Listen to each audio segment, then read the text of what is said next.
Am I good? I think I'm good, everybody. I think I'm good. Yeah, that's good. I think I'm good, y'all. I think I'm good. I think I'm good. I think I'm good. I think I'm good. All right, y'all. Let's get this show started.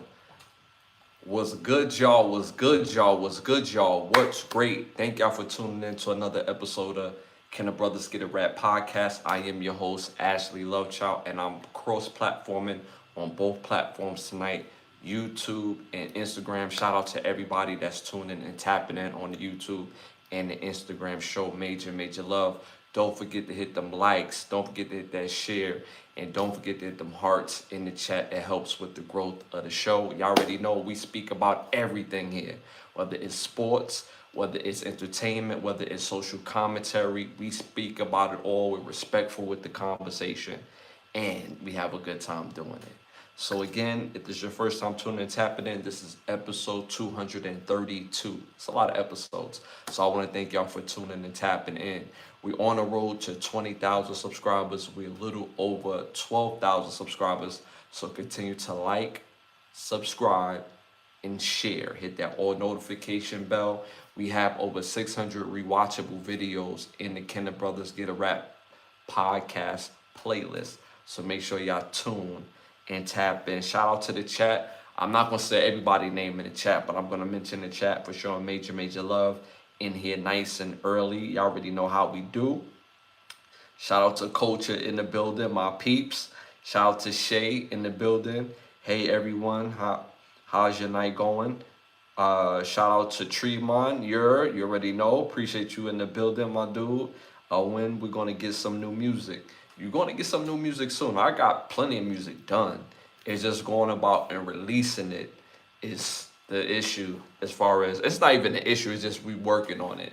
Like I said, I'm not gonna be releasing music to Apple and Spotify no longer because of the new updates. So the OUV Records have an app in itself where you're going to get music, exclusively from that app. So we're still working on the app. And no app is fire so far. So far it's fire. So I can't wait for y'all to see it. Shout out to Hazel in the building. Hey Ash, in chat. Make sure y'all tap into Hazel's album. Make sure y'all tap into that album. It's a fire must-have album.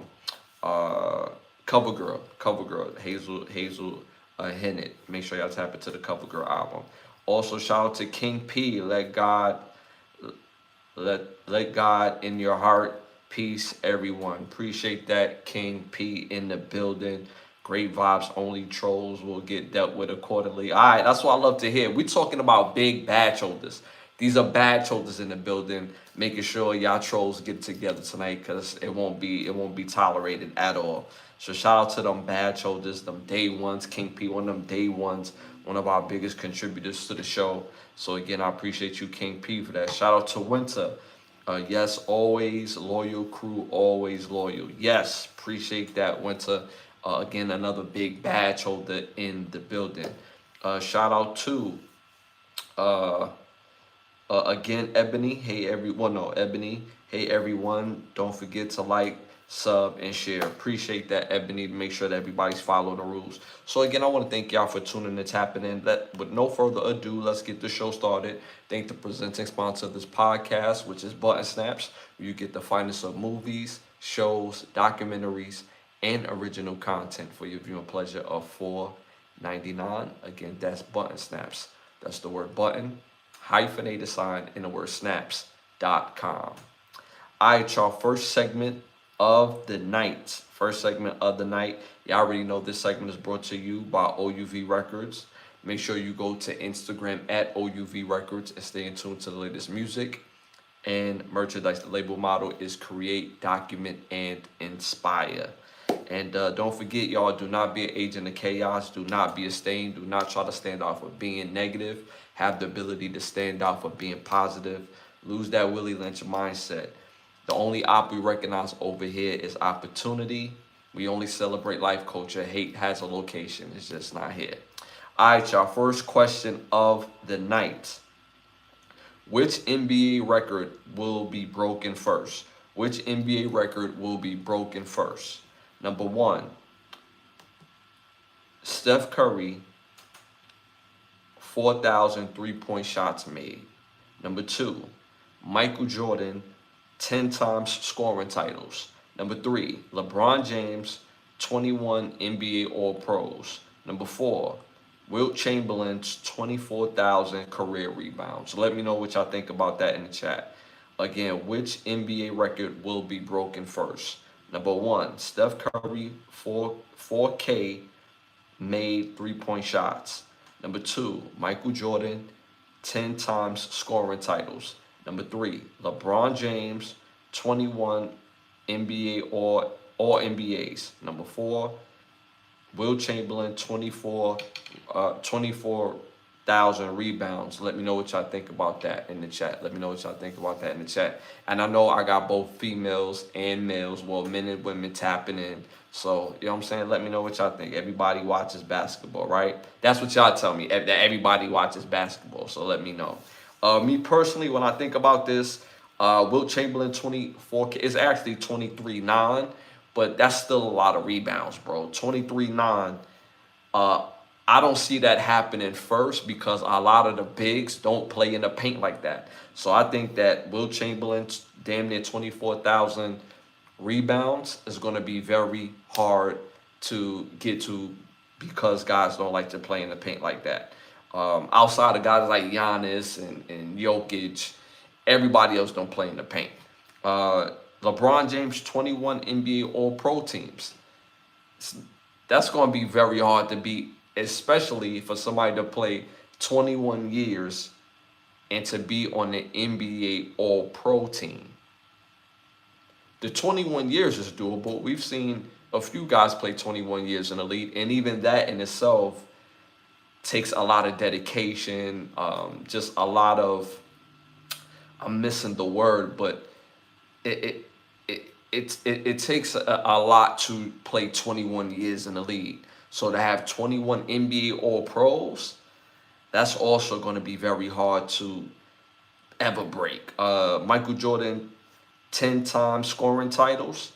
That is obtainable, but you have to be a real live scorer. I'm not talking about a guy who can score and he's like nice for 3 years and he's killing for 3 years. No, we're talking about a 10-time NBA scoring champion. That's very hard to do. So I don't think we're going to see that anytime soon either. But Steph Curry, 4,000 made 3-point shots. The only reason why I say that is easiest to do is because in the NBA, they play at the 3-point line. That's all they do is shoot threes. They don't play in the paint. They don't play, they don't play how they used to when guys make their money at the top of the key or on the baseline or anything like that. These guys play at the 3-point line. So me personally, I think Steph Curry, 4,000 made 3-point shots will get broken first. In the chat, y'all agreeing with me? I'm seeing Steph Curry made threes in the chat. So I went with Steph Curry, 4,000 made threes. The chat went with Steph Curry, 4,000 made threes. At 47%, the rest of the world, mind you, over 110,000 people voted on this, went with number 1, Steph Curry, 4,000 made 3-point shots. Like if you really watch the NBA, all they do is shoot threes. That's the part of the reason why I don't even like watching anymore for real. Because it's like the game is like National Geographic. For me, it's not exciting. Just watching people run up and down, shoot 3-point shots. Nobody is getting to the cup. Nobody's dunking on people like that. There's no real art to scoring like how it used to be. Guys used to be real 3-level scorers. Today, they say they 3-level scorers, but we barely see it. So me personally, I think that Steph Curry, 4,000 made threes is the easiest to do on this list, even though that is a high feat in itself. So shout out to Ruin 12 in the building. You already know, one of our day ones in the building. He said, Bronny goated on shooting threes. Come on, man. I know you trolling. I know you trolling immediately. Shout out to my dog Rowan 12, man. That's one of our day ones. That's one of our day ones. So make sure y'all respect it. All right, y'all, moving on to our next popular opinion question. And shout out to everybody. I just want to say a quick shout out to everybody that show love, light, and energy. Because, yo, ain't nothing expensive about being positive and showing love, light, and energy. All right, y'all. So moving on to my next popular opinion question. Biggest impact in your life. Biggest impact in your life. And again, I'm cross-platform, and that's why I keep looking back and forth. Both YouTube and Instagram. Biggest impact in your life. Number 1, your first pet. Number 2, your first job. Number 3, your first heartbreak. Number 4, your first home or apartment. Let me know what y'all think about that in the chat. Which one had the biggest impact in your life? Again, number 1, your first pet. Number 2, your first job. Number 3, your first heartbreak. Number 4, your first home or apartment. Let me know what y'all think in the chat, because some people, you know, straight out the gate bought themselves a home, and some people done bought themselves an apartment or rented an apartment, or whatever the case may be. Let me know what y'all think about that in the chat. And again, shout out to my Instagram as well. I don't know where he at, bro. I guess he'll get in here when he get in here, man. You know what I'm saying? Yo, Ash, I could give you some. I'm not gonna read the rest of that. I'm not gonna read the rest of that, bro. All right, so for me, when I look at this list, all of these things have real big impact. And you almost caught me too, because I'm like Ron Germany. Y'all know I'm like Ron Burgundy. I said Ron Germany. Y'all know I'm like Ron Burgundy, where in Anchorman, if y'all know, if you've ever seen the movie Anchorman, anything that comes up on the teleprompter, I do read. So yeah. But yeah, so which one of these had the biggest impact in your life? All of these, believe it or not, for some people, first pet is like they remember when they first brought that pet home, when they passed away, all of that, right? So for me personally, biggest impact in my life, for me personally, I'm gonna have to say my first home or first apartment, like my first space that I lived in, was definitely the biggest impact in my life on this list for me.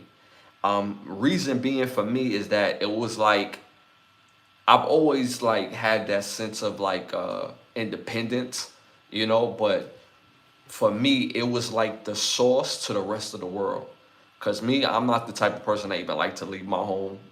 It's super comfortable, and that's a place where I could really get things together and basically come up with a plan to, I like to say conquer the world, but it's a place where I could conquer the world, where I come up with goals and I hit my goals. So for me, the biggest impact in my life on this list for me is definitely my first home or apartment for me personally.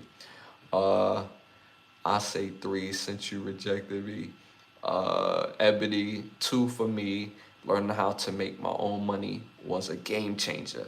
See, again, for me, having my own home or having my first apartment, that was a game changer for me, because that was like a way for me to make my own money as well too. Because when you got your home solidified, secure, where you could close that door, shut out the rest of the world, you could go take a shit in peace, you could take a shower, get all cleaned up, you could shave and take a nap. Oh my God, it's a renewed spirit. So for me, it's definitely my first home or apartment. I didn't buy a house for my first place. I actually got an apartment my first time out, for me personally. So that's for me. So in the chat, I seen number 2 and I seen number 3. So it's a mix between both. First heartbreak. I can understand first heartbreak. First heartbreak could be very impactful to most people, because at the end of the day, you learn that how you feel it doesn't dictate how the other person is supposed to feel in your mind. You like, but I love you. So you're supposed to stay. You're supposed to rock out. And it's like, yeah, I love you too, but I need to be away from you in order for me to grow. You know what I'm saying? So, yeah, so I definitely get the heartbreak as well. I definitely get that. I definitely get that. All right, y'all. So again, I went with first home or apartment. The chat went with either first job or first heartbreak. The rest of the world at 39%, mind y'all, over 88,000 people voted on this, went with number one, first pet. Number one, first pet. I'm not surprised, mainly because people are connected to pets. Growing up, I had two, but it's amazing to me. Like when my pet passed away, I didn't cry. I just understood that it was like a circle of life. But most people that I know, when they lose a pet, it's like they lost a family member. So I'm not surprised seeing their first pet. I'm not surprised seeing that.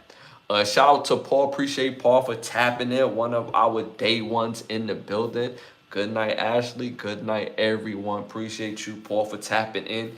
Y'all, don't forget to hit them likes and hit them 100s. It helps with the growth of the show. We're on the road to 20,000 subscribers. We're a little over 12. So again, hit that like, subscribe, share button, hit that all notification bell, and also take advantage of the memberships. We got quite a few badge holders in the building. So again, take advantage. There's a reason why they got the membership. So take advantage. All right, y'all, moving on to our next segment.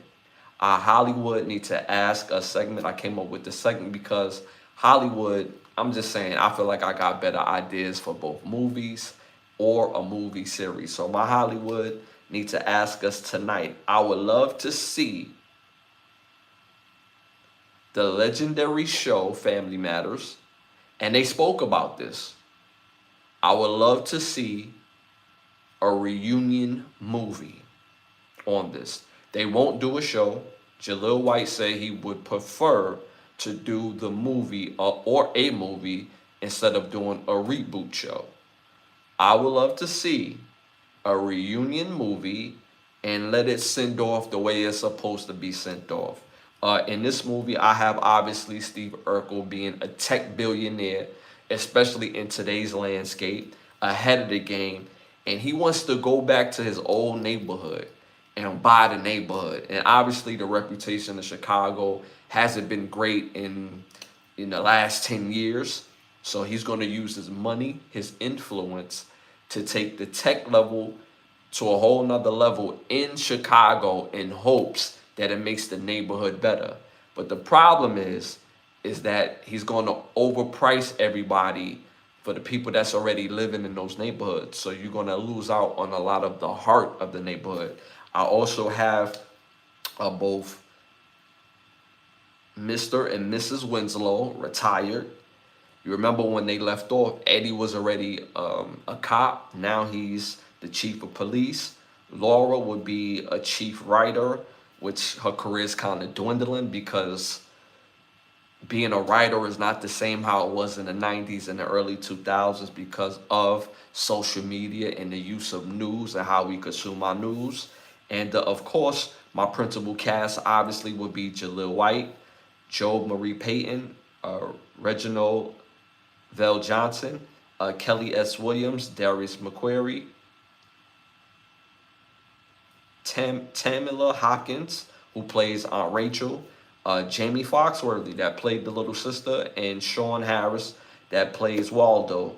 And I'm going to have Malcolm D. Lee direct this, and I think this will absolutely be fire in this particular movie in itself. So the family has to find a way to basically upgrade the neighborhood, but keep the heart of the neighborhood together. And I think that movie magic and those great actors will make this absolutely fire. Shout out to Paul. Who would you want to play the grandma? We can't replace grandma. You cannot replace grandma. We can't replace grandma. Nobody's playing grandma. We can't do it. Can't do it. Nobody could play grandma. Nobody could play Fletcher. We just gonna let her memory be her memory. Shout out to Loretta You said Loretta Devine dressed as an older woman. Nah, I wouldn't want Loretta Devine. Like if I had Loretta Devine in this, it wouldn't be to play the grandmother. You know what I mean? But you know, an older character, because I actually also have the Winslows, even though that they retired, they actually work and run the local community center. So maybe, you know, somebody like Loretta Devine could be somebody that works with them at the community center, because the whole purpose is to glow up the neighborhood. But because of Steve Urkel's super technology, it's gonna come with a lot of money on. You know what I'm saying? And he got the money on, but the rest of the neighborhood is not gonna be able to upkeep. So they gotta find that happy medium. So can I move in?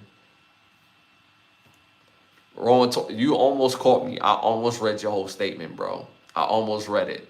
You almost caught me, and you be timing the joints. You know what I'm saying? You be timing them joints. Again, shout out to both my Instagram and my YouTube, cross platforming on both platforms. Obviously, not obviously, well, this will be a drama. Instead of making this super family friendly, we got couples, yo. This is gonna be rated R, yo. This is a family, a Nubian family from Chicago. They gonna cuss every now and again. They gonna cuss every now and again. A little nip, you know what I'm saying? A little nipple being shown a little bit. I'm cool with it, but you know, obviously somebody younger. Ain't nobody trying to see them Aunt Harriet nips right about now. All due respect. So yes. So that's the movie, and I think it would absolutely be fire. Won't talk, you stupid, bro. You stupid. All right, y'all. Moving on to our next segment, our must-see segment. You know I'm going to give y'all 3 fire must-see movies each and every episode. And obviously, I'm going to do some Eddie Awards. Who's Eddie? Eddie Murphy. Eddie Murphy's the standard. He's bigger than everybody. To me, in my eyes, the best in my eyes. So I give out Eddies, like how they give out Grammys, Tonys, and so on and so forth. I give out Eddies. So my first Eddie Award goes to the first must-see movie. This movie came out in 2000, directed by Robert Zemeckis. This movie stars Harrison Ford, Michelle Pfeiffer, Diana Scarwig, James Raymore, and Amber Aletta. This movie is called What Lies Beneath. Fire must-see movie. This movie is about a couple who live in the sticks, and they have some trials and tribulations, and you have to see the rest of the movie. I won't spoil it for you, so make sure y'all tap in to see What Lies Beneath. Second must-see movie, and my second Eddie Award goes to 1998 movie directed by Alex Wright.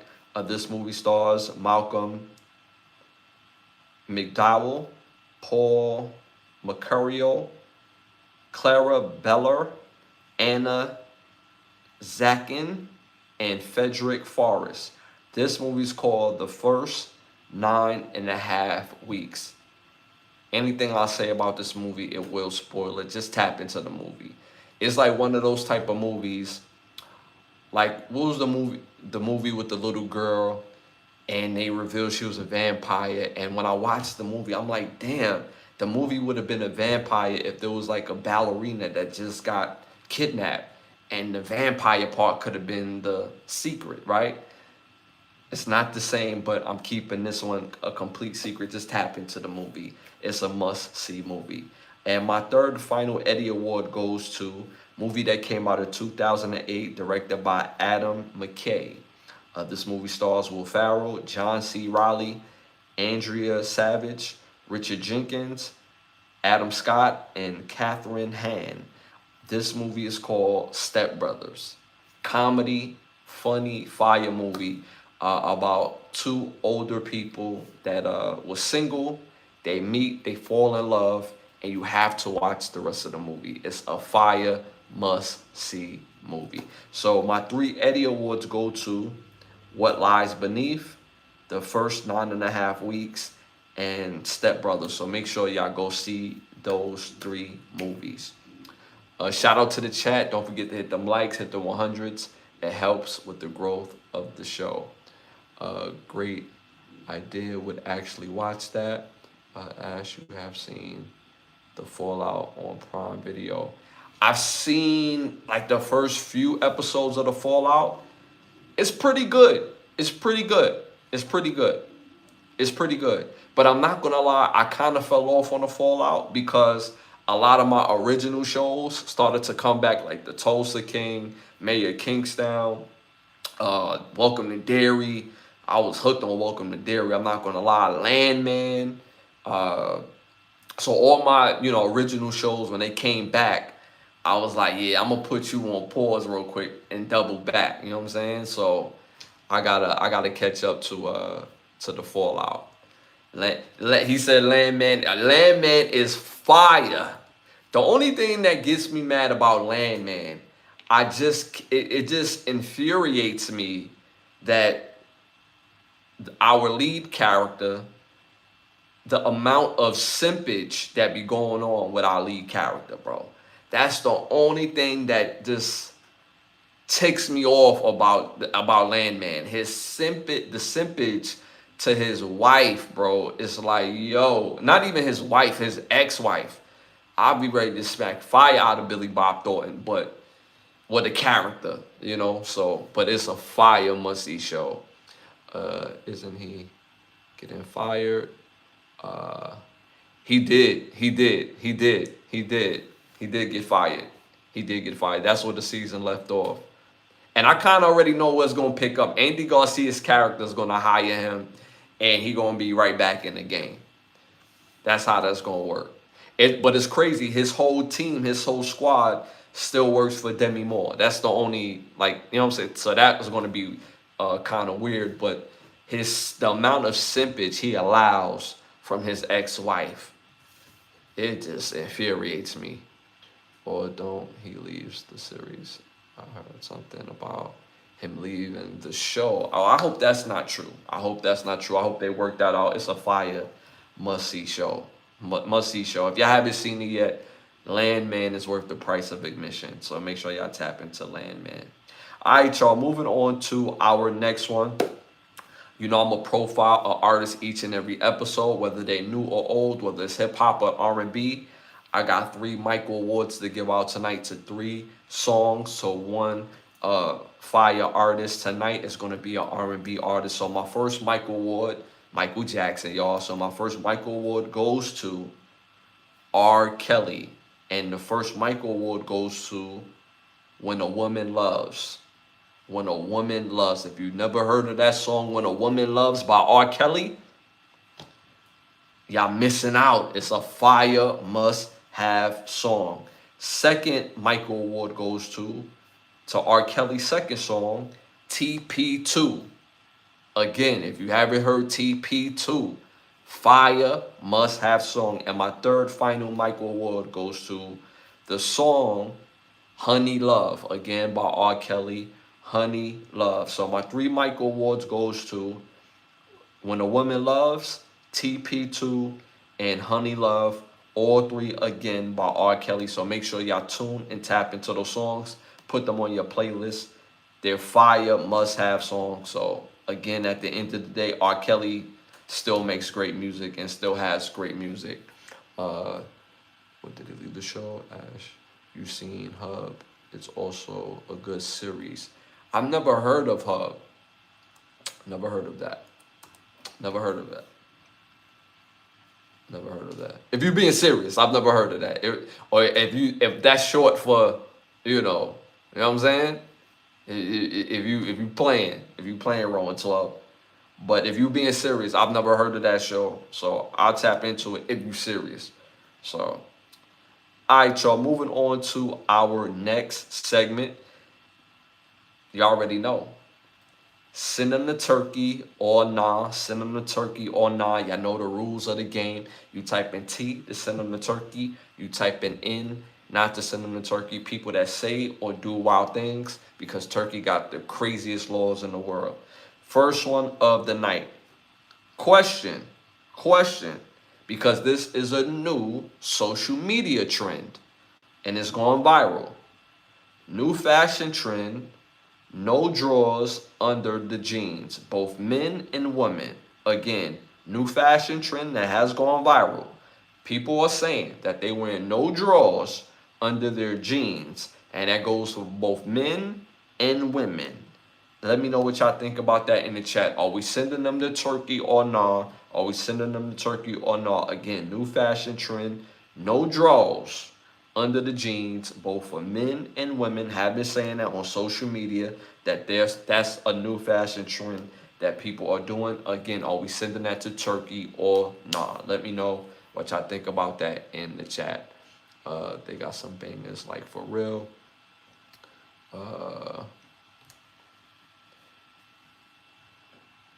He said they got some the hub. See that's why I had to ask if you was being serious or not when you said the hub. You know what I'm saying? Told I they got some bangers for real. Like, come on. Stupid. Stupid. Oh man. Alright, so y'all let me know what y'all think about that in the chat. Are we sending this to Turkey or not? Are we sending this to Turkey or not? For me, I see what y'all saying in the chat. Y'all not jacking this in the chat at all. I'm gonna have to agree with y'all. Wearing no drawers under jeans, that's crazy work. Like, what would you even fathom to do that? Like ladies, y'all got the lady box. The fabric that they make jeans with, that's not something you want bare to the lady parts, right? Like, what happened to cotton thongs? You know what I'm saying? So it could be still shapely, but damn, like no drawers, and that's a lot of funk in them drawers or in them jeans. You know what I mean? Like at the end of the day, I think that's crazy work when people are now going butt naked under the jeans. That's never been a thing in my upbringing, in my childhood, even in my adulthood. And now this is actually becoming a thing where people are doing this. And now people are looked at being weird for wearing drawers under their jeans. I'm going to be one of those weird people. I'm going to continue to do that because to me, I think that's crazy work. Both for men and women. Me as a dude, bro, like that to me, how do that even compute? How do that even equate? So for me, that doesn't make any sense. Now for the ladies, that's even worse in my opinion because that's the lady. I got the lady, the lady box near the jeans. That's not good material near that. So I'm just saying, it just don't make sense to me. So I'm sending this to Turkey. Shout out to Ebony. That's nasty. I'm old fashioned then. Hell no, what the F? I'd rather wear some torn underwear than go bare ass to jeans. Facts. Facts. Bro, I'd rather go and get cardboard and make some underwear. You stupid, row 12. You stupid. That's funny. That's funny. Man, again, I just think that's wild.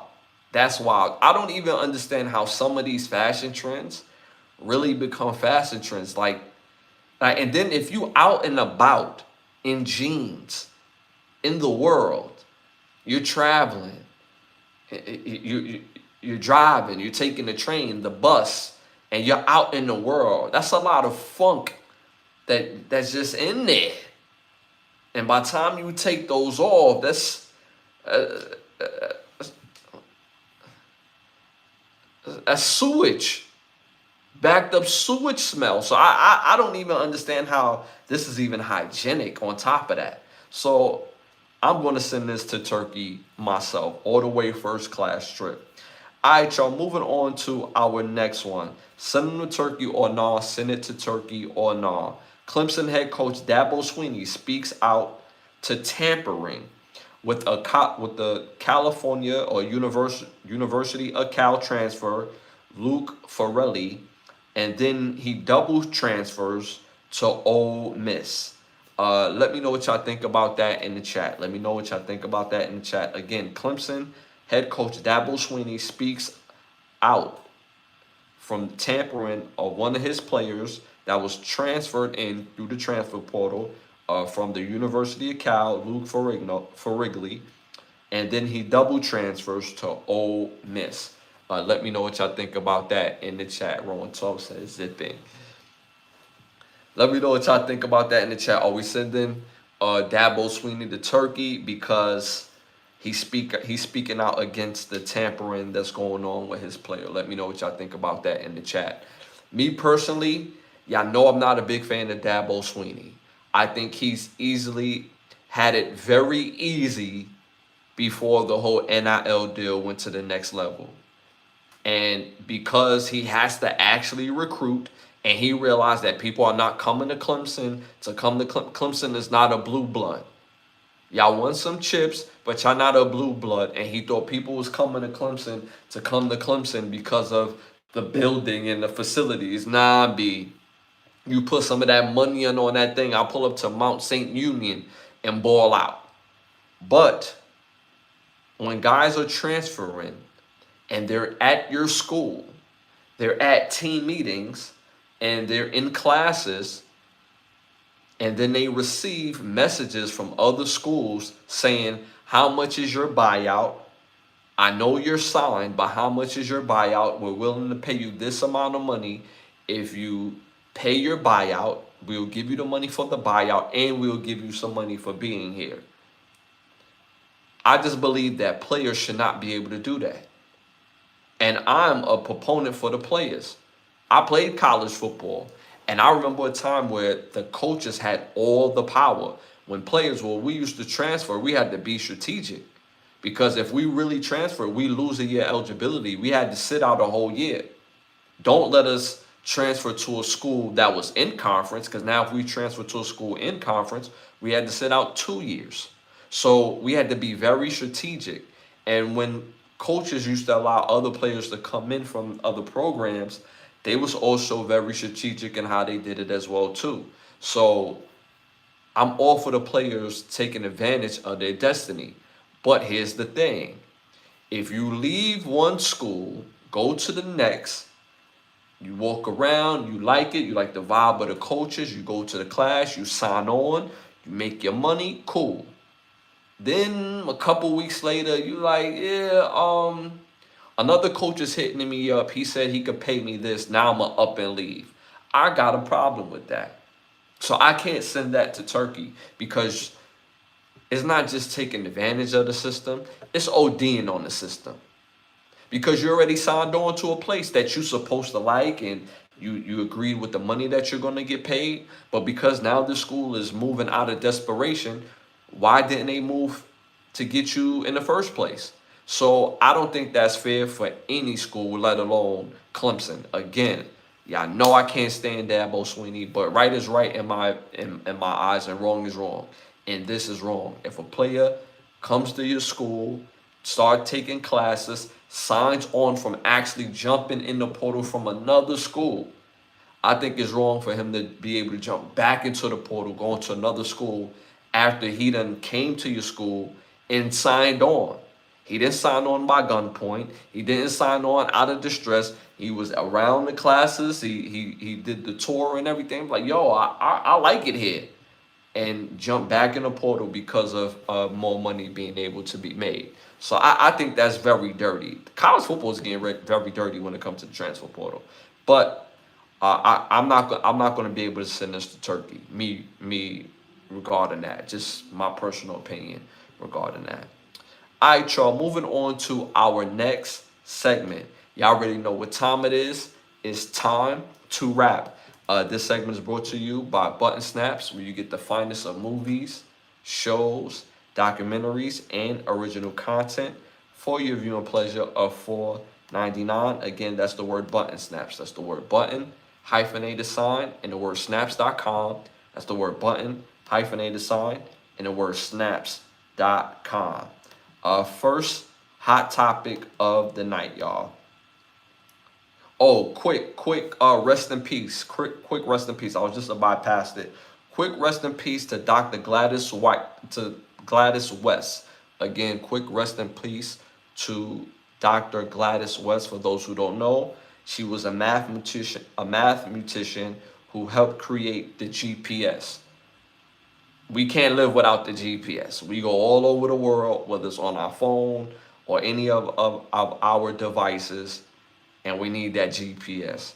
She was one of the mathematicians that came up with the calculations to help develop the actual GPS. So, and she passed away at 95. So again, shout out and rest in peace to Dr. Gladys White. Second, rest in peace to former NFL player Kevin Johnson. He died due to blunt force trauma to the head and multiple stab wounds to his body. This happened while living, he was homeless at the time, at a homeless, what they call that encampment, and this happened to him, and it's unfortunate that this happened to him. So yeah. So at the end of the day, rest in peace to both Dr. Gladys West and former NFL player Kevin Johnson. Shout out to Fam in the building, one of our other big time badge holders, big dog badge holders, man. Appreciate you for tuning and tapping in. Hit them likes, hit the 100s. Helps with the growth of the show. Cross platform and on both platforms, both YouTube and Instagram. Sam Darnold in the Super Bowl. That sounds crazy to me, but it's true. It's true. I'm definitely going to tap into that in a little bit. But the Seahawks, they've been balling out, y'all. They've been balling out. All right, y'all. First hot topic of the night. Question. What do you value more? What do you value more? People or options? Again, questions. Question. What do you value more? People or options? Let me know what y'all think about that in the chat. Let me know.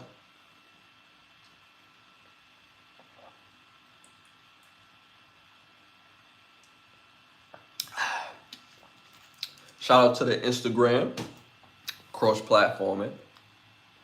But let me know what y'all think about that in the chat. What do you value more? People or options? Shout out to the chat, my dog Rowan 12. They can be the same thing though, Ash. Okay. I could see that. Let me know what y'all think about that in the chat. What do you value more, people or options? Me personally, the way how I look at this, because it can be one and the same, but in this particular example, it feels different, so I'm going to view it different. I've always valued people, first and foremost, because my hard work in itself and anything that I do, I'm going to create my own options. People can help create options. People are options in the sense of, if you value people, it can create options. But I value people not to create options. I value people because I value friendship. I value energy. I'm a big proponent of, what's that thing they call that law of attraction, right? You attract the things that you want and what you embody. I believe in that. So for me, I value people way more. That's for me, like I've lost, I would say 3 friends that I will call friends in the last like 5 years. 3 people that I will call friends, people that I will call brothers. I lost about 3. And that's mainly because my principles wouldn't allow me to tolerate certain behavior and lack of reciprocity in the friendship. So I had to separate myself, because I take friendships seriously, because I value people. When I realize you don't value me the same way that I value you, oh, I can show you better than I can tell you. I can show you better than I can tell you. So for me personally, I value people way more than I value options. I just believe that with my hard work and anything that I do, whether it's music, whether it's, some of the businesses that I run, I'm going to make my own options because I work really hard. So at the end of the day, I value people more than options in itself. I say options since I've had experience with a lot of fake people. I could definitely respect that. And honestly, y'all, there's no real, I don't say no real answer, but there's no right answer to this. Like, there's a real answer, but there's no right answer to this. You value what you value based on your experience. So I definitely could respect that, Roman 12, because again, I had to get some people away from me that was just fake as hell based on their actions. You ever be around people where it sound good, it's all good, yeah, but when you see their actions, it's like, yo, I gotta get away from you. And I'm the type of friend, like I'm the type of friend I'll let you know, like, yo, I'm about to assault you, bro, because you BSing. So I'm not gonna do it. I'm not gonna put our friendship at jeopardy by assaulting you, because I will suplex you. You know what I'm saying? So I value people in a way that if it's not the same energy, yeah, I'm just get you away from me. Yes, bro, I have a lot of friends, but I only have 3 real friends. Ricky the Rock, shout out to Ricky the Rock. Appreciate you for tapping in, bro. I think something wrong with your. Okay, shout out to you, trying to troll. Uh, Shout out to fam. But then people want to hate on you. Then people, but then people can make you lose opportunity because they want to hate on you. There's some truth to that. There's some truth to that. There's some truth to that. Is that Travis Scott when he's, come on, dude, stop. I'm not even gonna respond. I'm not. I feel you, Ricky. I feel you. I feel you. You just attracted to me, bro.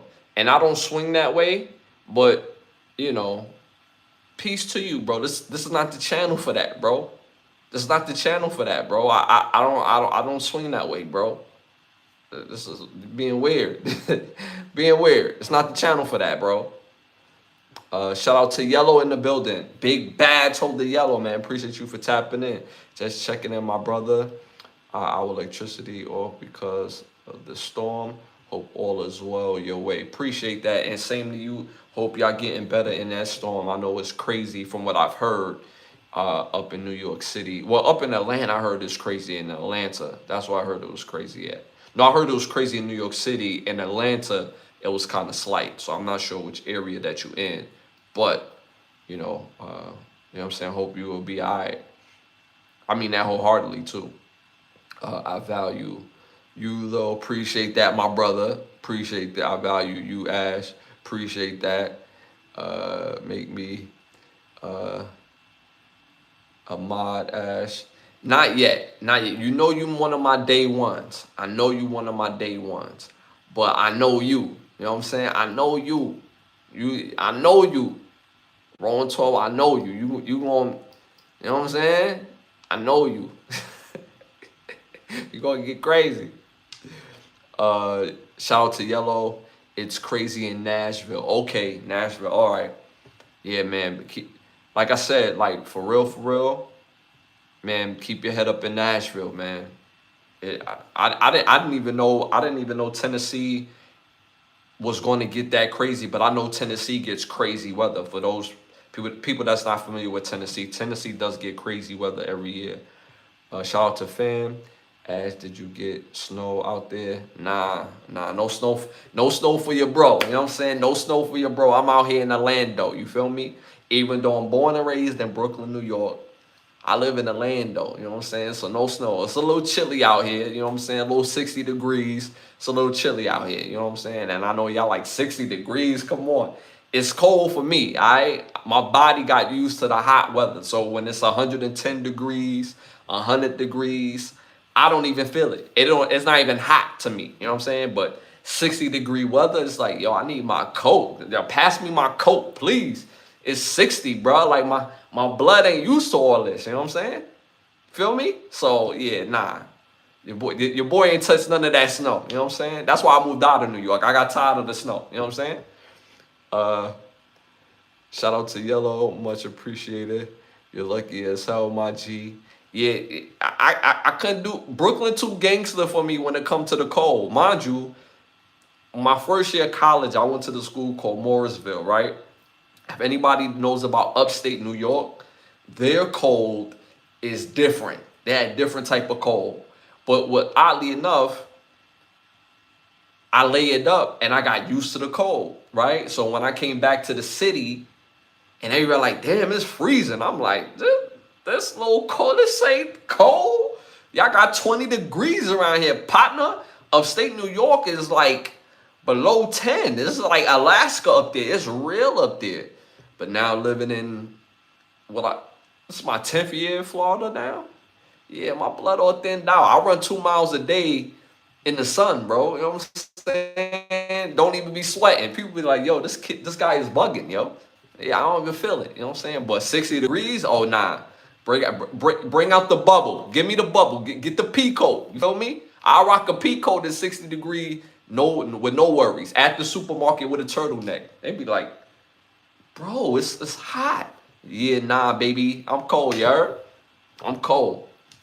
Shout out to fam. Ask, I'm going to send snow to Orlando.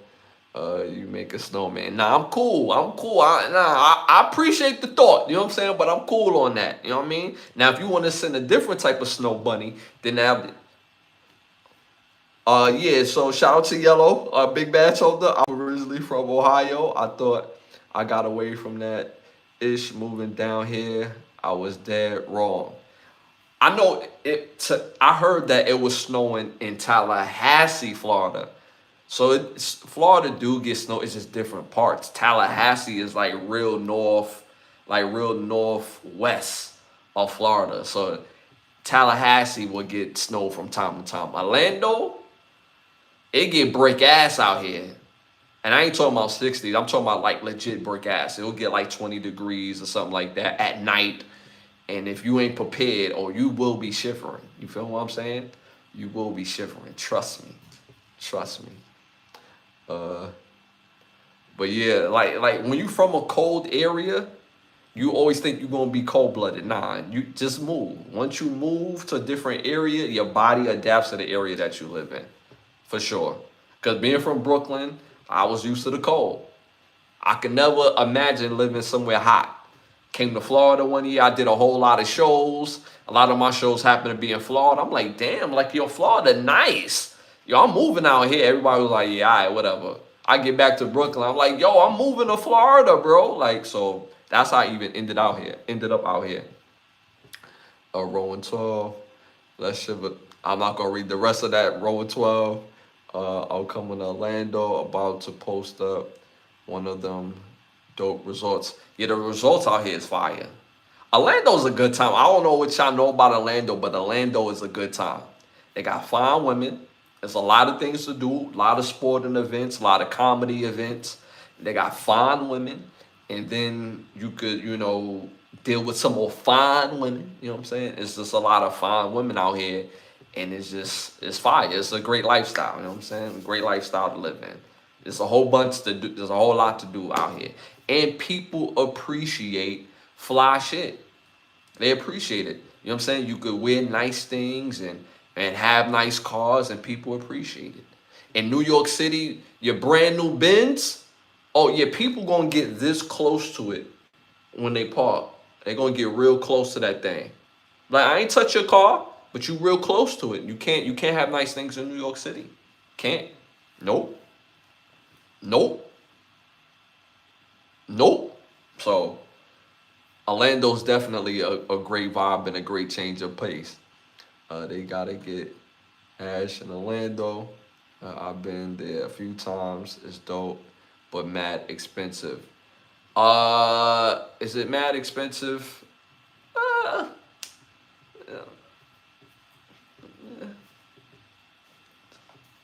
It's alright. It's alright. It's alright. You know what I'm saying? You can find some nice spots that are affordable. But the real up, the spot that you gonna really want gonna cost a little money. That's a fact. That's a fact. Something real sexy with the view, you know what I'm saying? With the separate parking lot and all that. Yeah, it's a little it's a good penny. You know what I'm saying? It's a good penny. But you would enjoy it though. It's the quality of life. You feel what I'm saying? In New York City, again, if you have a nice car in New York City, it doesn't even matter, bro. It doesn't even matter because everybody treat everybody car the same. Like it's just mad disrespectful in New York City. When I lived in New York City, I drove a truck. I drove a truck. I didn't buy a car until I moved to Florida. For real. Because the big bulky truck, people don't want to deal with the big bulky truck in New York City. But a car, oh, they want to get all next to your car in New York City. Yeah. Bro, can we even drive in New York City? Nah, that's what I'm saying. You can't even drive in New York City. It's terrible. It's terrible. Can't park, can't drive, can't do nothing no more. You know what I'm saying? So that's a fact. That's a fact. All right, y'all, moving on to our next hot topic. France, the country of France, becomes the first country to force all supermarkets to give unsold food to the poor. Again, France becomes the first country to force all supermarkets to give unsold food to the poor. Let me know what y'all think about that in the chat. Let me know what y'all think about that in the chat. Again, hit them likes, hit the 100s. It helps with the growth of the show. Shout out to both my Instagram and my YouTube cross-platform. And again, this is episode 232, Sunday night, baby. So yeah. Me personally, I think this is absolutely amazing. I hope this is an initiative that will continue in all countries, especially if they can do it.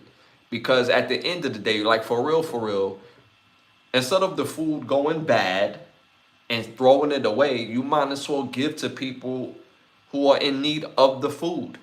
And let's keep it a buck. We're all in need of food, but some of us can buy it and some of us can't. That's like a real thing. Like, I got $2 in my pocket. Do I buy toilet paper or do I buy food? Right? Like some people are having those type of real realities. So the fact that you're unloading on people just the bare necessities of something to eat, it would give them substance to help them get through the day and get their life together to feel human. What would be the big deal? Opposing to throwing food away, just letting it go to waste. Ain't nobody came in here that wanted it or anything like that. Why not? Why not? So I love this for the fact that, and I'm agreeing with the chat, I love this for the fact that they're able to do this and make their citizens feel like human beings. Now, some people may look at it like you're coddling the homeless. They're not, they're not going to have a real reason not to be homeless because they get a free meal. What? People that are homeless, that choose to be homeless, I would bet my bottom dollar the people that want to be homeless, that choose to be homeless, that's a very small percentage. Very small percentage that choose to be homeless. But let's keep it a real. 99.9.9 do not choose to be homeless. Now, we have some eccentric people out there that feel like a location isn't their home. They feel like the soil, the land is their home, and they shouldn't have to pay to live on the land that they was born on. And you have some people that literally thinks that, yo, I'm not paying no rent. The land is my crib. I was born in the USA, and I'm not paying to live, paying to live for my land in the USA. Some people really believe that. So those particular people, that's not even a point percentage that want to be homeless. So the people that are homeless, that is able to get a meal, because at the end of the day, nobody bought this food, is only going to go to waste, and you're only going to throw it away, and nobody's going to come in here and get old shit. What is the big deal? What is the big deal? So I think that France has started an initiative that I hope that other countries follow, because in itself, you're making your citizens feel like people, having the necessities of being able to eat helps you to think and take that stress up off of you. And when you're homeless, like, come on, like, you're homeless, bro. You got mad worries. Whether you choose or not to be homeless, nobody really wants to be homeless. So having food and being able to eat, I don't think there's no scratch on nobody back for real if you're gonna only throw it away. Shout out to Rowan 12. No opinion on the topic. Okay. Shout out to fam. I I gave leftover food to the homeless people up the street from me. I love that. I love that. Me personally, I'm really big on clothes, right? I bought a lot of clothes in my life, and me, I go through a period where I call it replenish, right? And because I do, I get a lot of clothes, and it's crazy. I haven't bought a lot of new clothes in the near future, but that's how much clothes that I would generate from years on years of, from everything that I've, done, clothes. I give people clothes, like clothes I've never worn. I'm talking about fly shit too. I give them sneakers, shoes, all type of shit, because I'm gonna end up with something. I'm gonna end up with something else anyway. You know what I'm saying? I have no issues giving food. I used to actually run. I used to do a giveaway every year when I used to live in another part of Florida called Melbourne, and it was called We Eat Together. And I used to do that every year for the community to come out to the park. I would rent out the park, have people come out, play games, and this, that, and the third. I'm feeding the neighborhood, everything. And I did that for about like 4 years. I used to do it every year for Juneteenth. And I used to do that every year. So, but these are the things I don't talk about because, like, I'm not getting no medal for that. You know what I'm saying? But that was installed in me by my mom. My mom used to do a thing called Unity Day in Brooklyn, New York. She actually ran Unity Day. Unity Day, for those who know it or not, she actually started and ran that, and she ran it through the Supreme Court of New York. That's why the Supreme Court of New York, downtown Brooklyn, every year, I believe they used to do it either in May. Yeah, it was like in April or May. And it would be fire. It would be so crazy. I'm telling you. So I got that from her. We used to do Meals on Wheels. You would grab me like, yo, we going to drop off some food to less, people who are in less fortunate situations than we are. And mind you, we was broke as shit growing up. We didn't have no money, but we giving to people that have less. So, man, I love this. I love what y'all saying in the chat that, giving what y'all have done and things of that nature. And it's no big deal. It's no big deal. And I think every country is able to do this, and they won't lose any money. What money are you losing? You're only going to throw the food away anyway. If food is only going to get bad, ain't nobody coming in here to buy it on top of that. So I love this. All right, y'all, moving on to our next hot topic. Backlash after Notre Dame released their new football schedule for 2026. Their schedule consists of playing at Wisconsin, playing Rice at home, Michigan State at home, at Purdue, at North Carolina, play Stanford at home, playing at BYU, at Navy, Miami, Boston College at home, SMU at home, and at Syracuse. Let me know what y'all think about this in the chat. I see why that Notre Dame got the backlash that they're getting based on this schedule. Based on this schedule for Notre Dame, being Notre Dame, the high level that the level at where they play at, where they recruit at, this is an ass schedule. This schedule is handpicked for them to either go undefeated or lose one game. And if they lose one game, and they're not in a conference, they should not be allowed in the college football playoffs with this schedule. And I know we got some Notre Dame fans in the chat, but they should not be allowed to go to the college football playoffs if they go undefeated, even if they go undefeated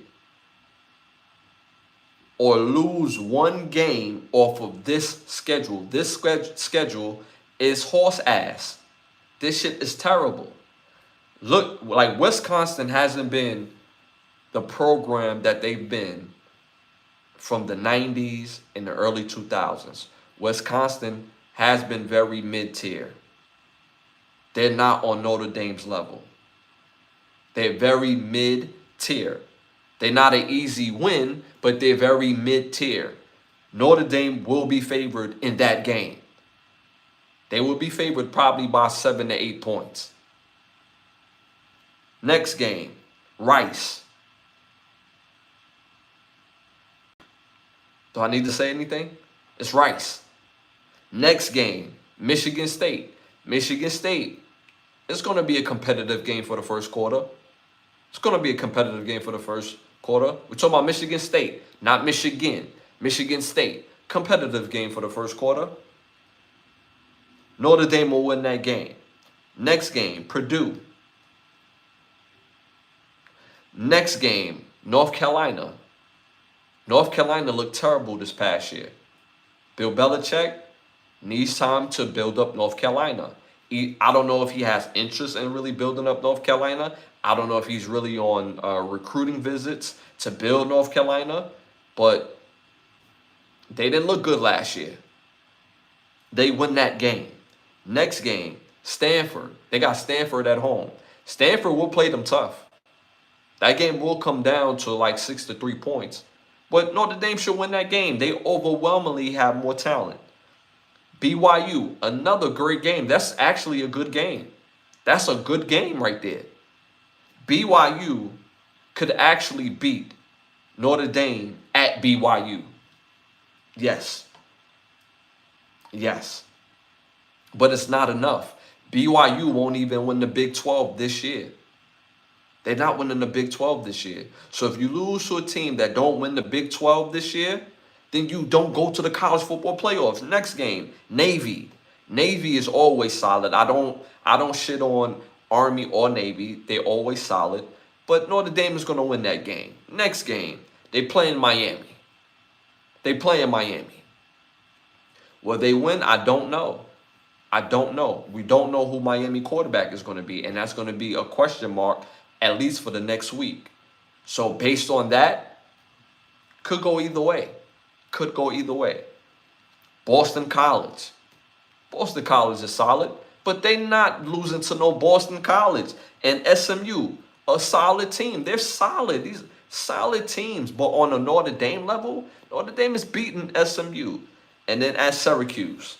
Now that game is a sleeper game. Syracuse can actually beat Notre Dame if Notre Dame go to sleep. But come on. Come on. Come on. This is a Marcus Freeman Notre Dame team. They're going to beat Syracuse. So again, I only see out of a 12-game season, only 4 games you really have to play for real. Only 4.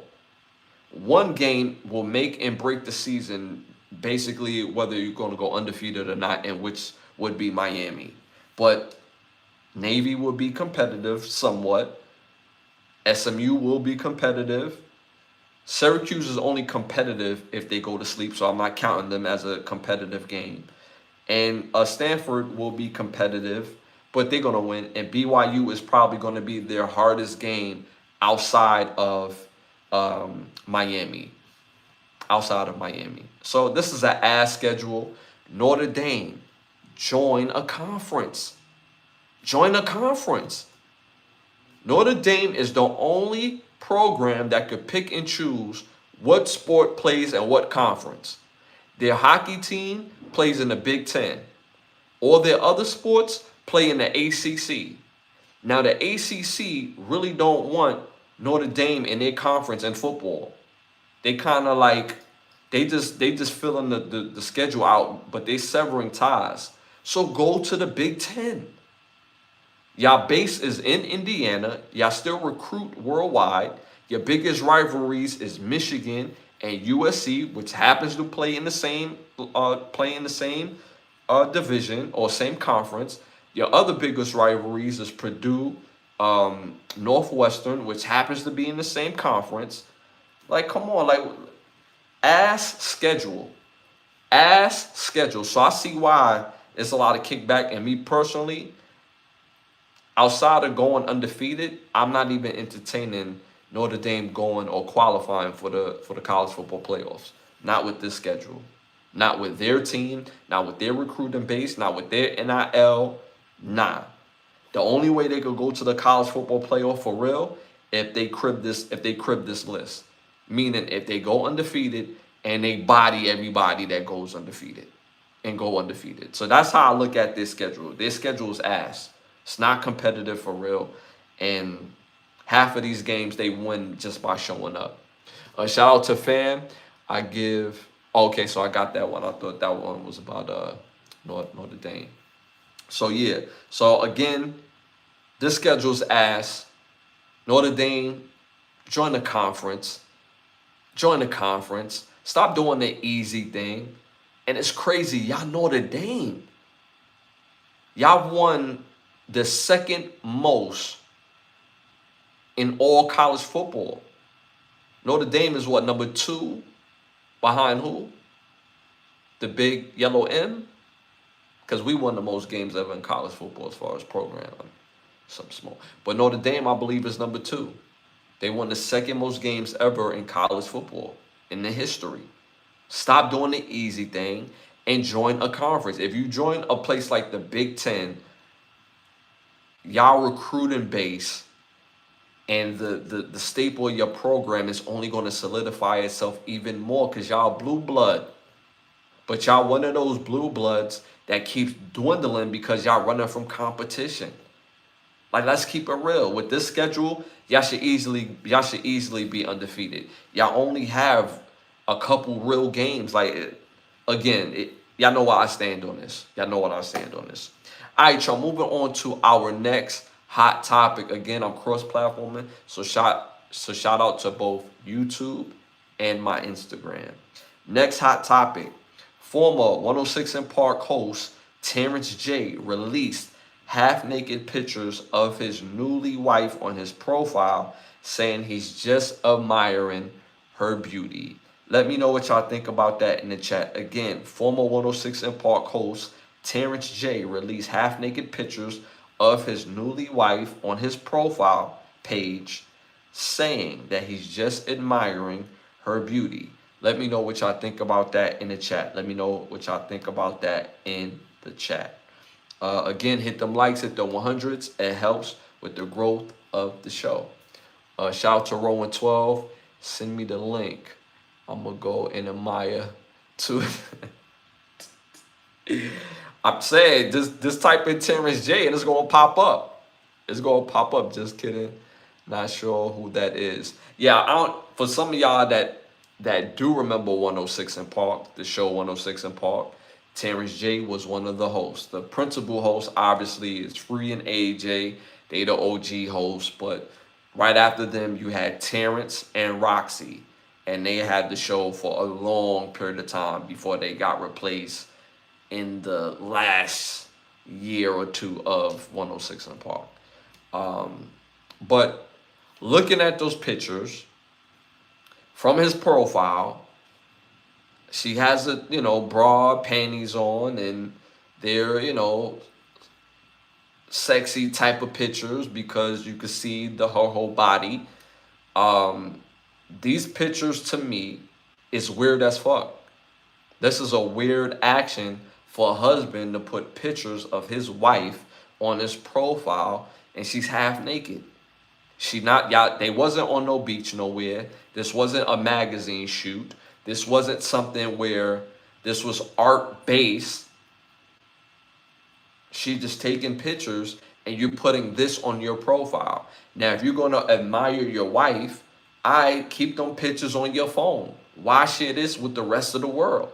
That makes no sense to me. You don't need to put pictures of your wife for the rest of the world to see, and she's half naked. So when you see these pictures, you're immediately going to sexualize her because she's half naked. That's the nature of man. If a man sees a picture of a woman in bra and panties, they're being sexualized, regardless of how you want to dress it up.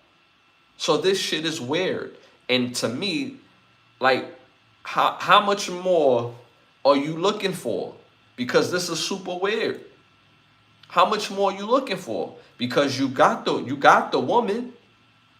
So the only thing that should matter is how you think, not the rest of the world. And when the rest of the world see her, when they supposed to see her, they will be able to admire her beauty at that particular time on a different type of merit, not with all or damn near her clothes off. She's half naked. To me, this shit is weird. Any women that I've dated, I never went above and beyond and posted half naked pictures of them online. Mind you, this had nothing to do with a photo shoot. This wasn't what you know. The pictures look professional, but it wasn't a photo shoot. If that makes sense, y'all know what I mean by a photo shoot. This wasn't for like a magazine of any kind. You know, bedroom lingerie or beach bunny or skin or y'all get where I'm going with this. So you have nice pictures, and even when I have nice pictures of the women that I would date, they would be professional pictures too. But I'm not taking those pictures and posting it online and say, damn, I'm admiring her beauty. And I've dated some knockouts. So at the end of the day, it's weird to me that you want other men to look at your wife in such an overt sexual manner because you're posting it. When your wife is attractive, other men could appreciate her beauty with her clothes on. That's the part I'm not getting. There's nothing wrong with posting pictures of your wife per se. But you're not in the picture, right? Okay. And she's half naked. And these pictures have nothing to do with a purpose bigger than whatever's going on in the picture. She's just half naked. So I think this is a super weirdo move on Terrence J. Part. This is super weirdo. This gives, I've never had a sexy woman before. And I refuse to believe that because he's been a celebrity for the last 20 years. So I'm pretty sure that he had pretty women, deal with pretty women, gorgeous women. Why do this with your wife? Why? Again, when you date somebody beautiful, other men is going to appreciate her beauty just because she's beautiful. You don't have to sexualize her by having pictures of her bra and her panties posted for the world to see. It makes no sense. Shout out to the chat. Shout out to Malu in the building. You already know the vibes. One of my day ones, one of our mods, and Big Badge Holder in the building. Shout out to Paul. Hello. Shout out to Malu again. She making sure that y'all get right in the heat of the rules in the chat. You know what I'm saying? So shout out to Malu. But yeah, to me, this is super weird on Terrence J. Part. I see it in the chat where it feels attention based. It definitely does. Feels attention based. And it's the wrong attention. No man want other men to look at his wife in a sexual manner. Now, other men will still look at your wife in a sexual manner because that's the nature of men. But why put that on steroids when you don't have to? If you have a nice picture of your wife with her clothes on, looking beautiful, you can still see her curves, but she's a beautiful woman. It's just a beautiful woman that's wearing clothes. Why have her being damn near half naked or half naked? This is not no photo shoot promoting nothing. This is not a magazine that has a topic and a theme. Why do it? It makes no sense. So this guy's a weirdo. A shout out to my dog Rowan 12 in the building. Hey, Rowan 12, I got the mods is in the building. So even though you one of my day ones, they not gonna realize the stuff that you're saying is really out of jokes. And you know what I'm saying? I'll be letting you rock because you're joking. But I do get a lot of trolls, so my mods don't be playing around. They get you up out of here if you talking too crazy. You know what I'm saying? Put I'm just joking when you say stuff, so the mods won't get you up out of here because you a day one. You know what I'm saying? Paul, maybe he had a type of Diddy as far as wanting people to see what people see as fine. See, my thing though, when you're in a relationship, the only person that should matter that, you know, that you think is attractive is the person that you're dating. Now, if you want to show the person's beauty, you don't show them half naked. So if I'm posting a picture of somebody that I'm dating and I'm saying I'm just admiring their beauty, I'm not putting a half naked picture of their body because they have a nice body. Those are for my eyes. I'll put a picture up of her hand, the way it hits the sun and the way the sun kissed the skin. That's natural beauty. That's the significance of it, right? But when she's just there in her bra and panties off of your profile, that shit is just weird. It's weird. Like, that's like the same type of model as when I get on women for posting half naked pictures and they got a whole dude at home. Why do you want other men to see you like that? When the only person that's going to see you like that is your dude. Why have other men possibly in your DMs, even though you're going to turn them down, but why bring that type of energy on if you're a lady? This is not magazine based where it has a theme or a photo shoot that shows real art, right? So that's how I look at it. So for the guys who do show their woman half naked and you can see their body and everything like that, it's weird. That's weird. That's not showing how beautiful she is, because they're not looking at her beauty if she's half naked. They looking at her breasts. They looking at her lady parts. They looking at her back. Like, come on. Come on. Come on.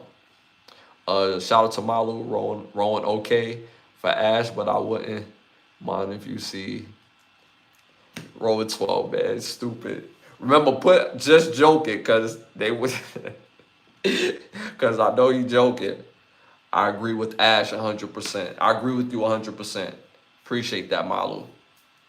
I'm just saying, like, that to me, that's just weird. Again, you won't accept something in a win that you will in a loss, or you won't accept something in a loss that you would in a win. And to me, I get on women all the time about posting half naked pictures and they got a whole dude at home. How's that respecting him? And it doesn't fall under any of the parameters that I just said. How?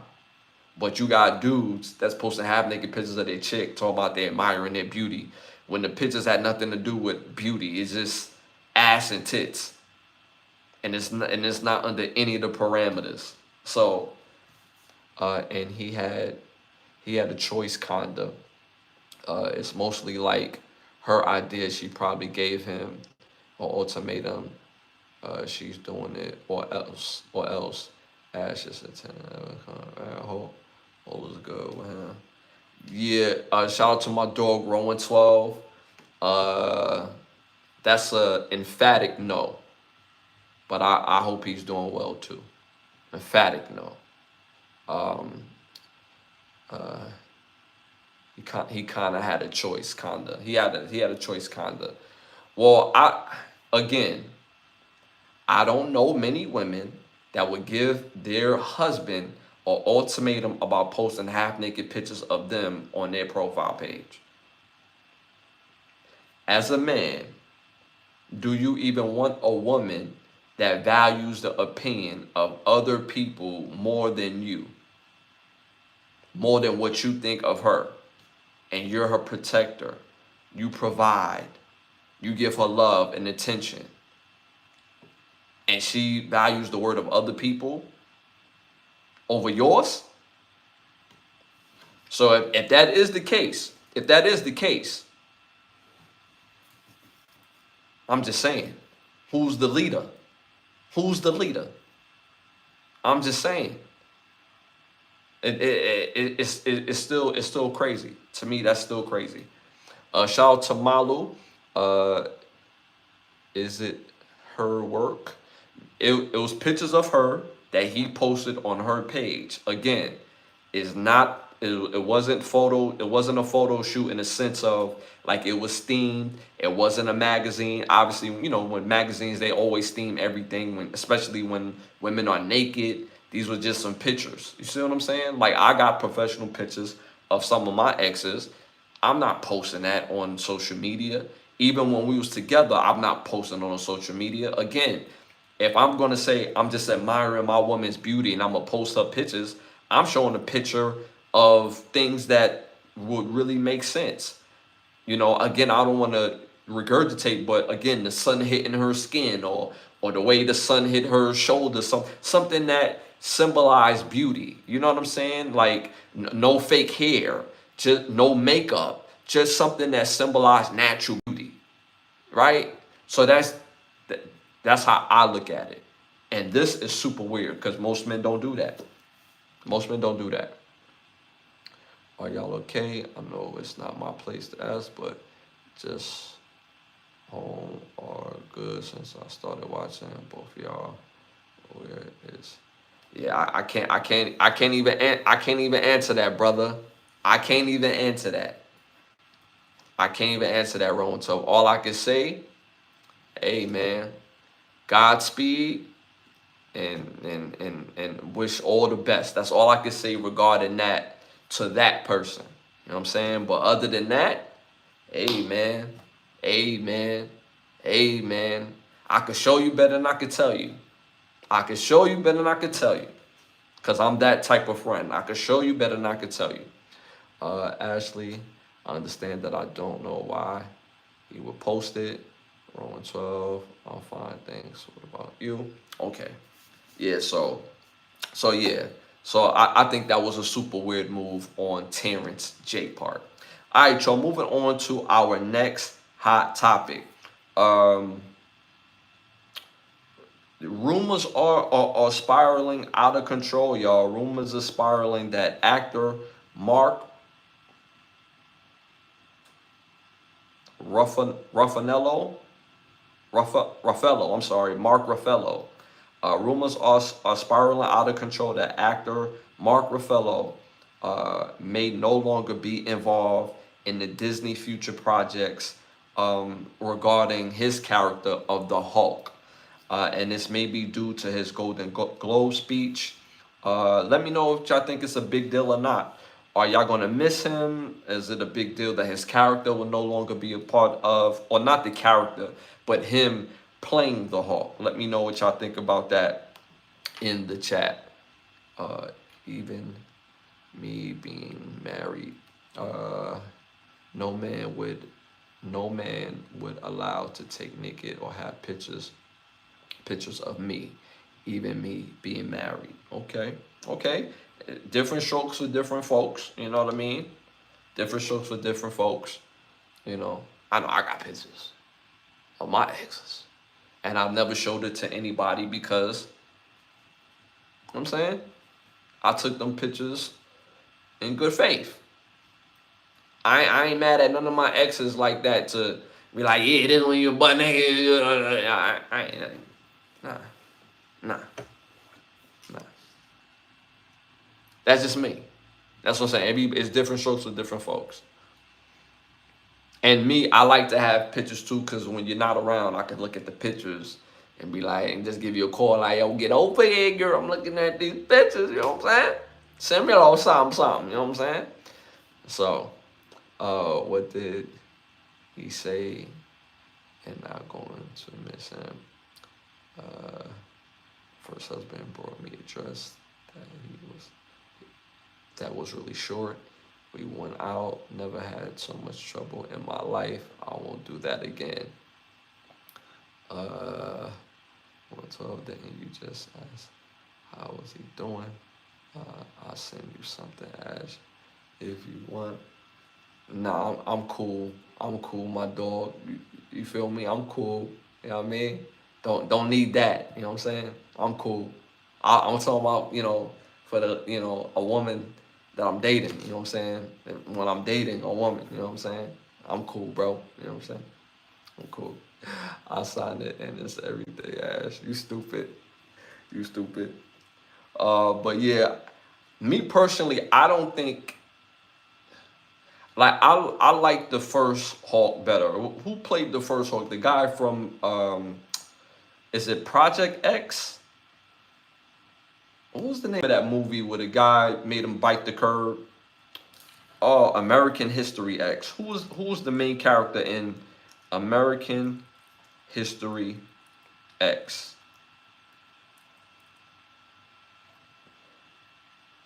I can't think of his name right now. I'm typing it in.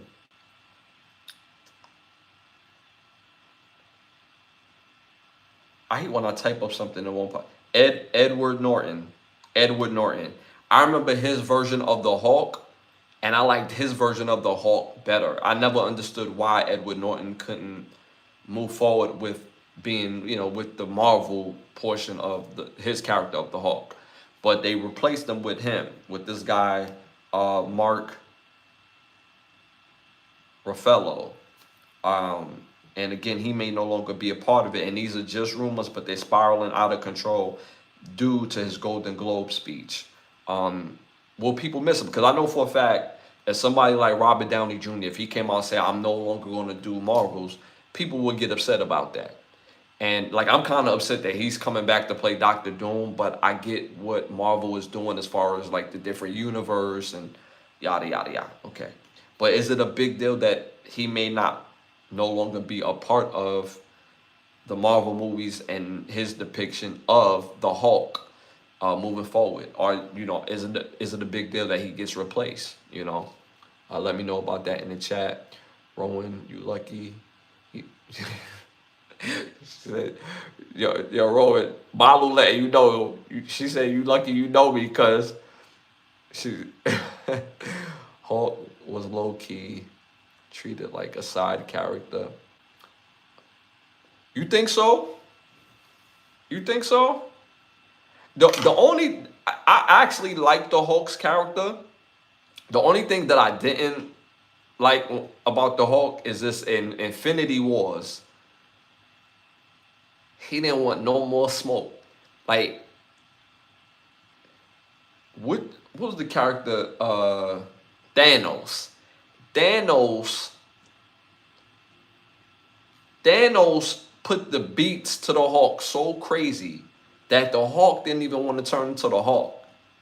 So his acting is top notch, but connecting with that character through the fan base, I'm cool if they replace him. To me, I don't think it's a big deal if they replace him or not. I just think they replace people all the time. So I don't think it would be a big deal that they replace him. And mind you, I connected more with Edward Norton's version of the Hulk better than his version of the Hulk. I thought it was crazy that they replaced Edward Norton when they did. I thought we was going to get Edward Norton moving forward. I thought he did such a great job with his version of the Hulk in his movie that we was going to get more Hulk movies. But in the Avengers movie, I don't necessarily feel like he was a side character. It's a lot of characters. And the first couple Avengers is, you know what I'm saying? Like, they only had but so few characters. But when you talk about Infinity Wars, Endgame, I keep saying War Game. Endgame, that's a lot of characters. So I wouldn't say a side character, but I get the point you're making. It like we got less of him. We got less of him. Rowan, absolutely. Avery Brook. What are we talking about? Hawkeye or Hawk? Hawk. We talking about Hawk, not Hawkeye. Hawk, the character Hawk. The character Hawk, not Hawkeye. Hawkeye is definitely like a side character, for sure. For sure. For sure. But Hawk, yeah, we're talking about the Hawk. It's the character that's the guy that's playing the Hawk. So if we're talking about Hawk, I say it doesn't matter since there already been many characters that played the Hawk. Okay. Oh, see, to me, since Hawkeye is a side character, in my opinion, based on how they move. I think it would be a big deal if they do replace him, even though he's a side character, because he's a character that we recognize facially with that character, right? But the Hulk is a main character, and it can be easily established that who will be the new Hulk, if that makes sense. So, and his version wasn't bad. I just connected with the other version more with Edward Norton's character or version of the Hulk. If you have ever seen that movie, that movie was fire, of Edward Norton character of the Hulk. All right, y'all, moving on to our next hot topic. Question. What did y'all think of the new movie trailer, Masters of the Universe? Again, what did y'all think of the new trailer, Masters of the Universe? Let me know what y'all think about that in the chat. Don't forget to hit them likes, hit the 100s. It helps with the growth of the show. I'm cross-platforming on both platforms, both Instagram and YouTube. Let me know. Let me know what y'all think about that in the chat. I've seen the trailer myself. And without spoiling it for anybody that haven't seen it yet, it is absolutely fire. It is an absolute masterpiece. It's absolutely taking me back to my childhood. I remember the original with Dolph Lundgren and so on and so forth. It was a great movie at the time. A great movie at the time. I was a little kid. I had to be about like 6, 7, maybe 5, 6. Fire movie. And now, being in today's technology, today's storyline, and when you seen Skeletor, I was sold. This trailer looks absolutely amazing. They showed enough and they showed very little at the same time. I don't want to see a more in-depth trailer. I don't want to see that. Keep it the way it is, so that way on the first day when it comes out, I'm there first day with my snacks and enjoying myself. This is an absolute knockout the park in my opinion. Absolute knockout the park. Shout out to fam. Mark Ruffalo played the best Hulk. You think he played the best Hulk? I like Edward Norton's version of the Hulk, because if you substitute Mark for Edward Norton in Edward Norton's movie, I don't think he could carry that movie. I don't think he could do that. But that's just my opinion. That's my opinion. But your preference is your preference, though. Your preference is your preference. Again, he was a good Hulk, though. He was a good Hulk. But the character in itself was funny because he didn't want no more smoke with Thanos. Thanos put them paws. Thanos beat him the hell up. He beat him the hell up, and it was funny. He didn't want no more smoke. He had to put a damn Iron Man suit on to go back into the battlefield. You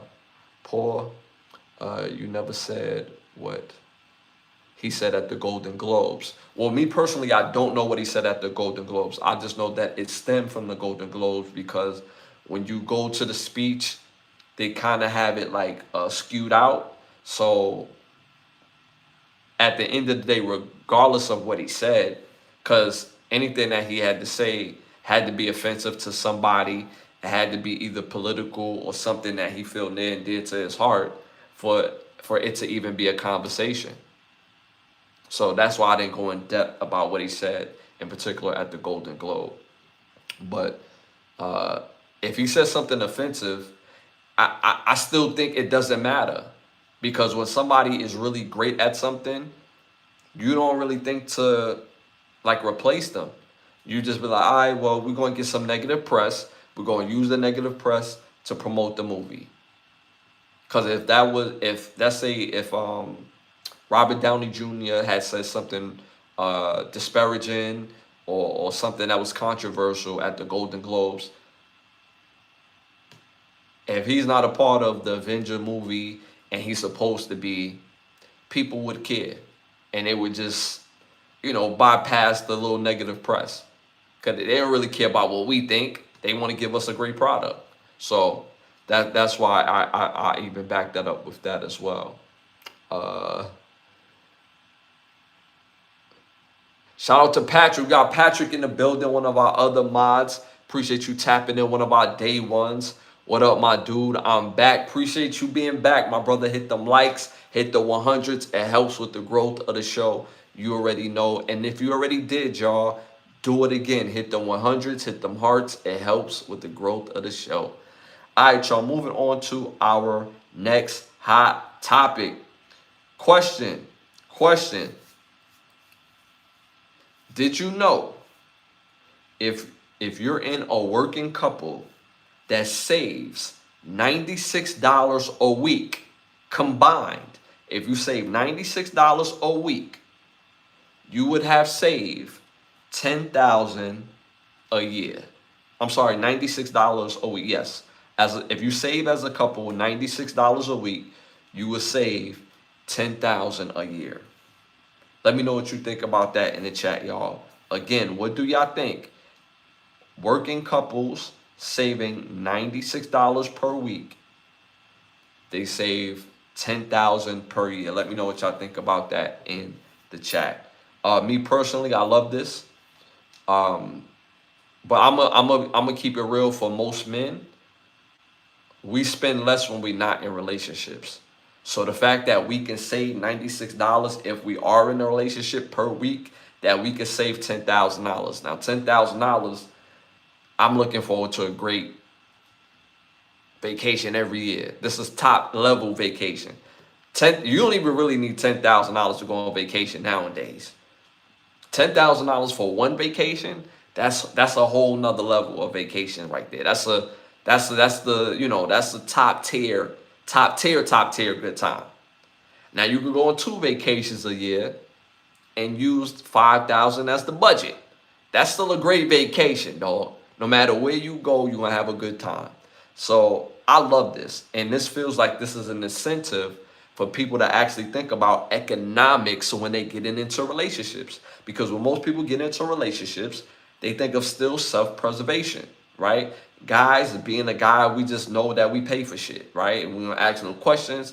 We just do because we do. We the providers, right? But not to say that the woman that we're dealing with don't provide or make her own money or whatever the case may be. But wouldn't it be nice that we could both save some money, and this will be the result of it, or start another account where in 2 years, if we're together, yo, we could take 20K and do some fly shit that benefit our life for the near future or for the future in itself. So I think this is super lit. Shout out to Malo. Each person put down $50 per week and it will be fine. That's fine. We just meet at the cookie jar. What Martin say? We just meet at the cookie jar. You know what I'm saying? But you can't go to the cookie jar nitpicking the money. That's money that we don't think about. $50 a piece. Shout out to Fam, Ash, Toy Story 5, or Shrek 5. Which one are you going with? I've never seen neither one of them. I've never seen neither one of them, bro. I seen the first Shrek. I seen the first 2 Toy Stories, but I ain't never seen 5 on Shrek 5 or Toy Story 5. So I can't even give you a real answer on that, my brother. My bad. Shout out to Patrick. I love it too. That's $400 a month. Most people can't save that much, living paycheck to paycheck. That's a fact. That's a fact. That's between $400, $500 per month. That's a fact. This right here is understanding that your relationship can also be a benefit. Can also be a benefit from a financial standpoint if you, as a couple, make a plan. And nowadays, again, everybody is really individual based. Everybody's like, yo, my money's my money. Your money is your money. You know what I'm saying?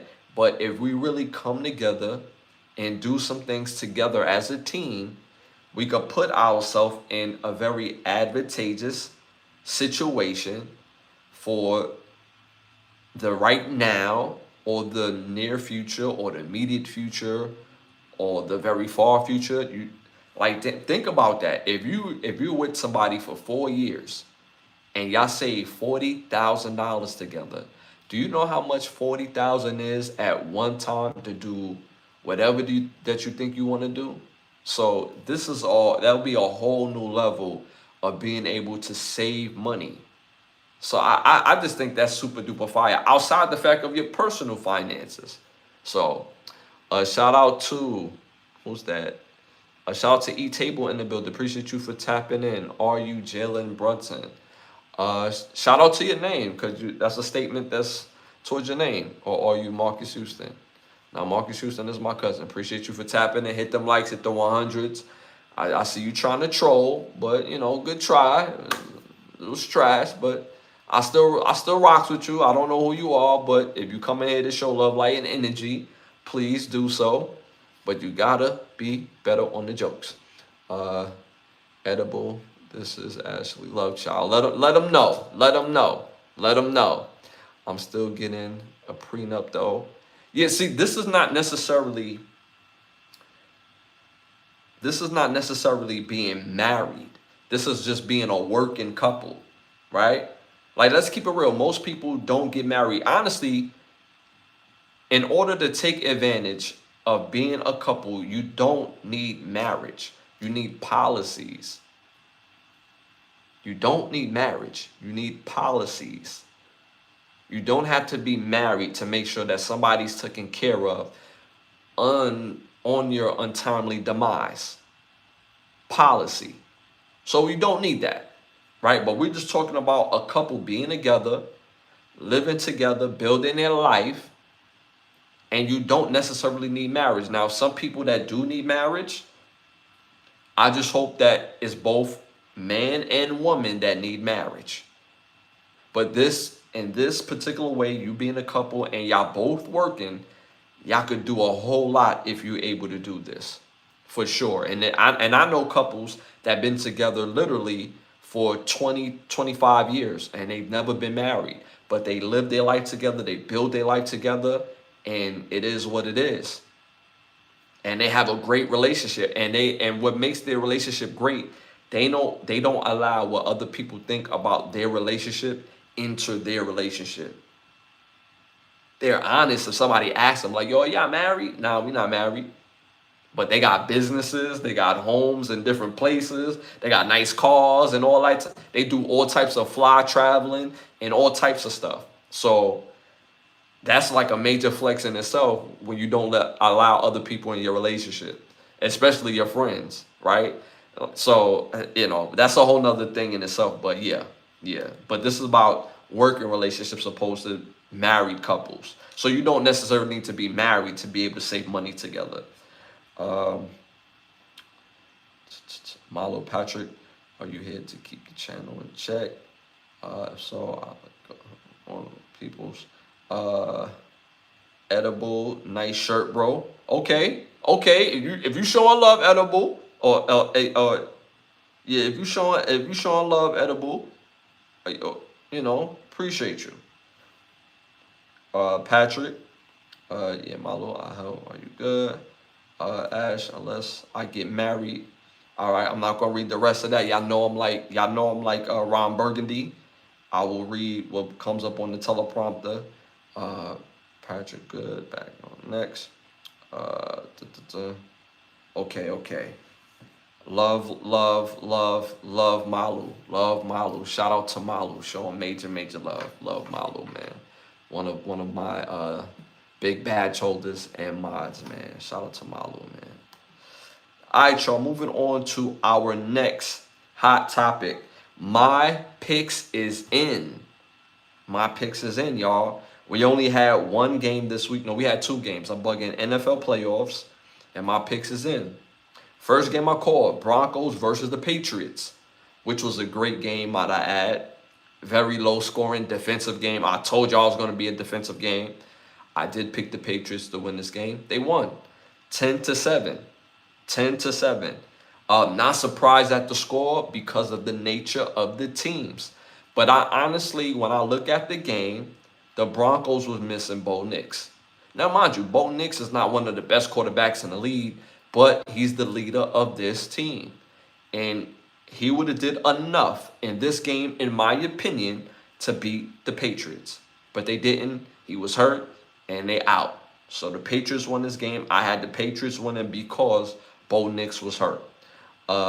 Next game I called, Rams versus the Seahawks.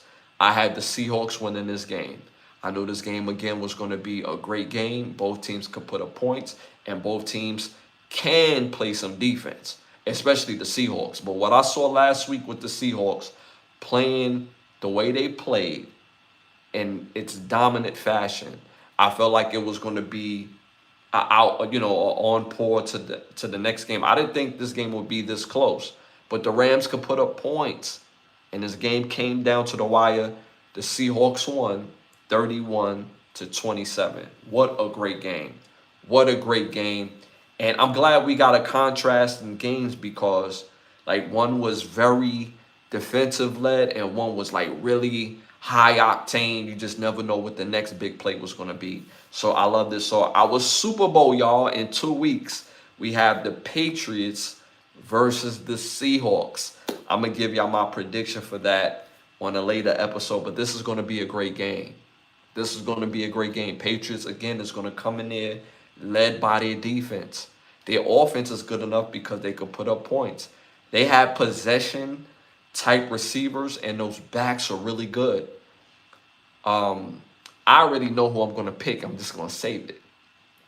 But this is going to be the biggest game in Drake's May life. And this is only, what, his second year? So to be a second-year quarterback to help lead your team to the Super Bowl, this is really big. This is really big. So at the end of the day, their game plan has to be flawless. It has to be flawless because I wouldn't be surprised if they struggle scoring in the Super Bowl. Now the Seahawks, on the other hand, they just look like they won it. They won it. The way they played, the way they ran, the way they blocked, the way they caught the ball. Sam Darnold, I told you, is the key. If he plays well, they win. If he doesn't play well, they lose. It's just that simple because Seahawks defense is elite. And offensively, they get what they need out of INTSGRAM. They get what they need out of Cooper Kupp. But when that running game is up and going, you can kiss it goodnight. You can kiss it goodnight. So it's going to be a great game. Is the Patriots good enough to put up the type of performance offensively that the Rams did today? Because they got the better defense than the Rams. It's not even close. The Patriots defense is way better than the Rams defense. But can the Patriots offense put up that type of points to make it a real game? But I'm going to give y'all my prediction. Y'all probably be surprised at my prediction based on that analysis in itself. So we got the Patriots versus the Seahawks. The last time we seen the Patriots versus the Seahawks Super Bowl is when the Patriots beat the Seahawks at the end of the game with Russell Wilson, beast mode. Instead of running the ball to beast mode on the 2-yard line, they try to throw a slant, pick, game over. Brady wins like his, 8th Super Bowl at the time or 7th Super Bowl. So looking forward to this game. This is going to be a great game. All right, y'all, moving forward. NFL coaching update. Obviously, we know that Jim Harbaugh is the new head coach of the Giants. I'm not sure if he signed yet. That's weird to announce the coach and he hasn't signed yet. But I'm not sure if he did, but he is the new coach, and I think he's still waiting on the language to make sure that he has the power to run the team as he see fit. So Jim Harbaugh is your new Giants head coach. Steven Stefanski is the new head coach of the Atlanta Falcons. I hate that. I hate it. I don't understand how the NFL just love trading a bag of trash for a bag of trash. Now, mind you, they didn't trade for Kevin Stefanski, but he got fired. He got fired because his great defense that he had couldn't win enough games. And he's an offensive guy. So you got a great defense. You do have a lot of injuries on offense, but he could have been way more creative before time. Mind you, Shedeur Sanders comes in, goes 3 out of 4, and then in your first 7 games, your first 2 quarterbacks, they go 2-7.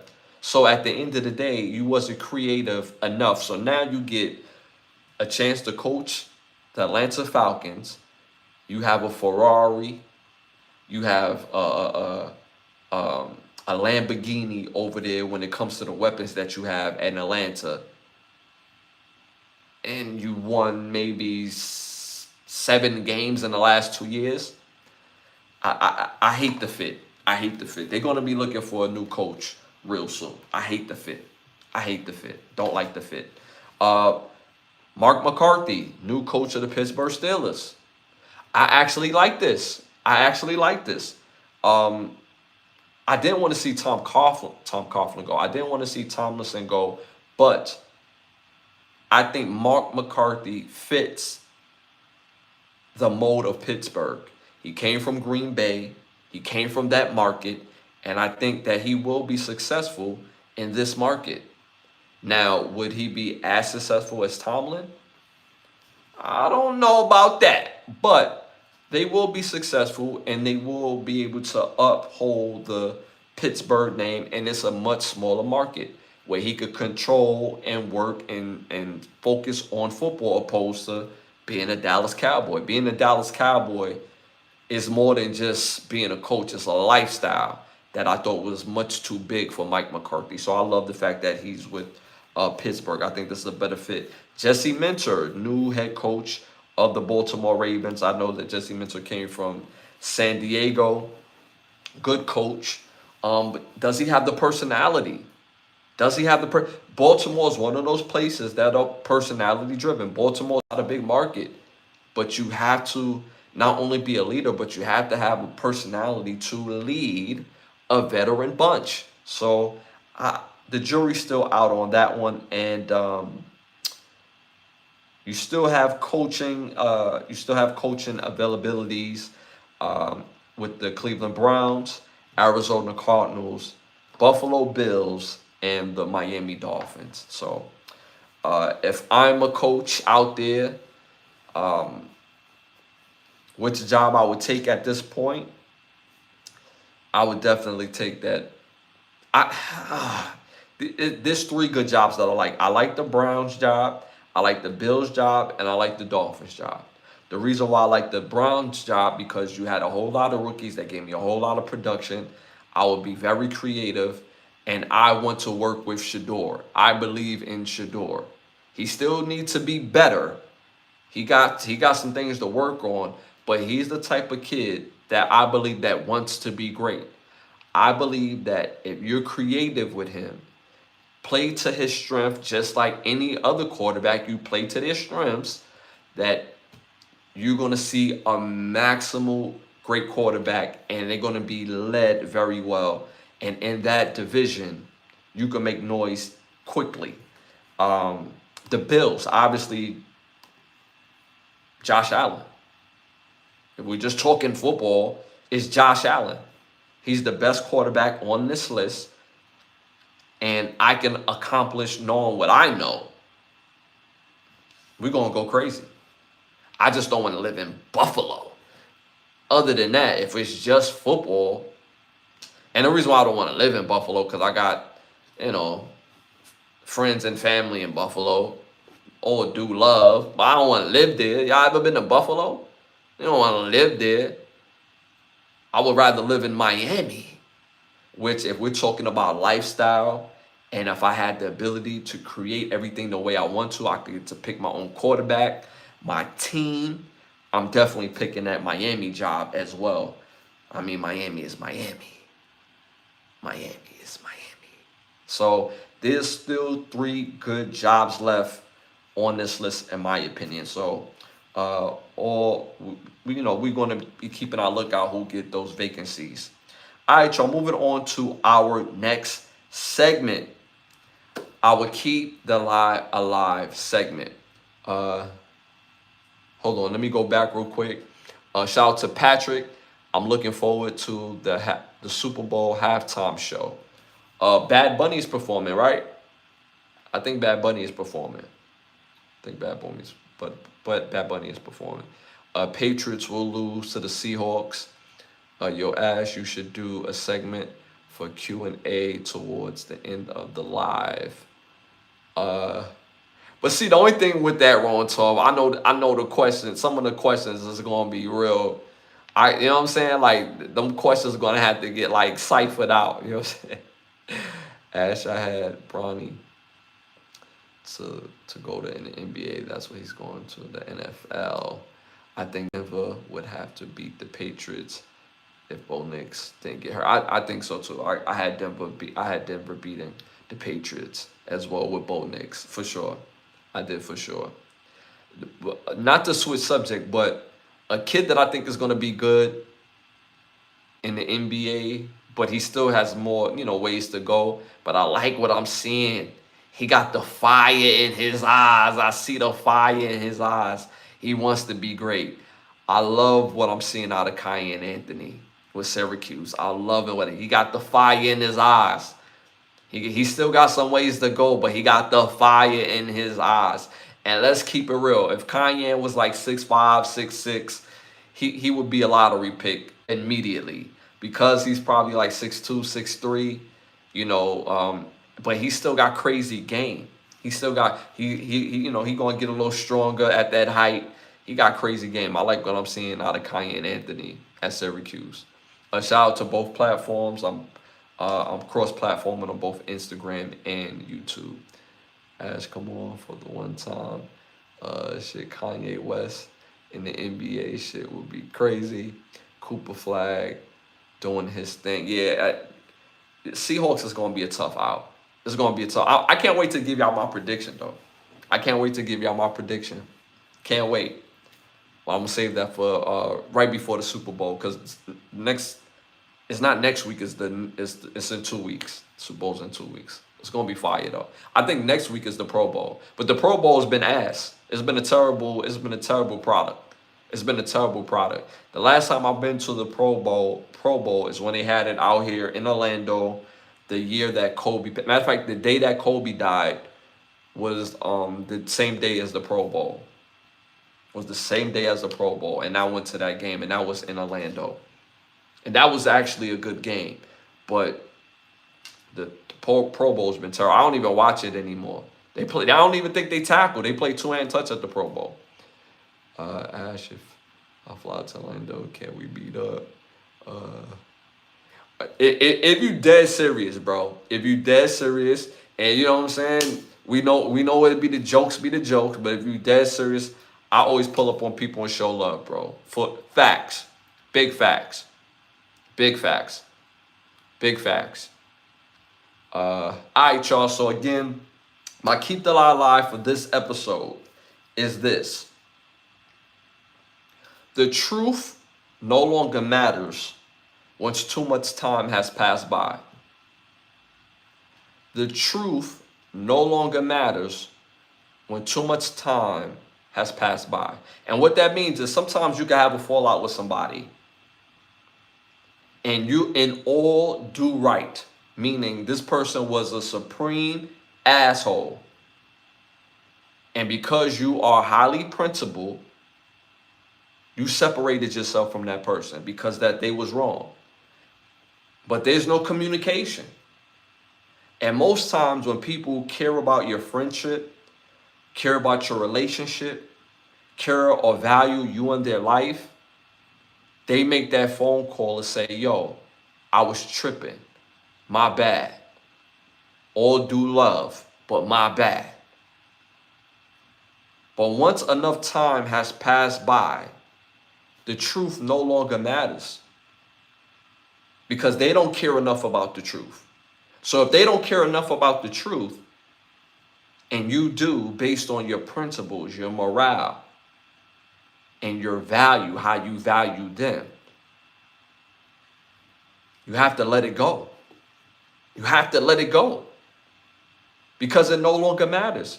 The fact of the matter is, and the bottom line is, when you stop talking to somebody based on their bullshit, that's just what it is. And you have to move it forward. Life keeps moving. That's why I'm big on making new friends. A lot of people say, like, at my big age, it ain't no making new friends. Nah, not for me. Not for me. I meet people all the time that gain value by the type of energy that they give.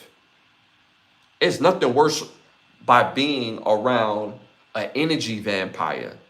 And an energy vampire, this can be somebody that you've known forever. This is somebody that you can have called sis or bro or your actual family member, your relative. Energy vampires, I'd rather be around somebody new that give out great energy, that understands lines, cross lines, that understands the value of what I bring. Shit. I'd rather have some new good energy around me than some negative, piss poor, terrible energy around me. I can't stand, me personally, I can't stand a sour puss. Somebody that always just like everything stink. Everything stink in your life, bro. Everything.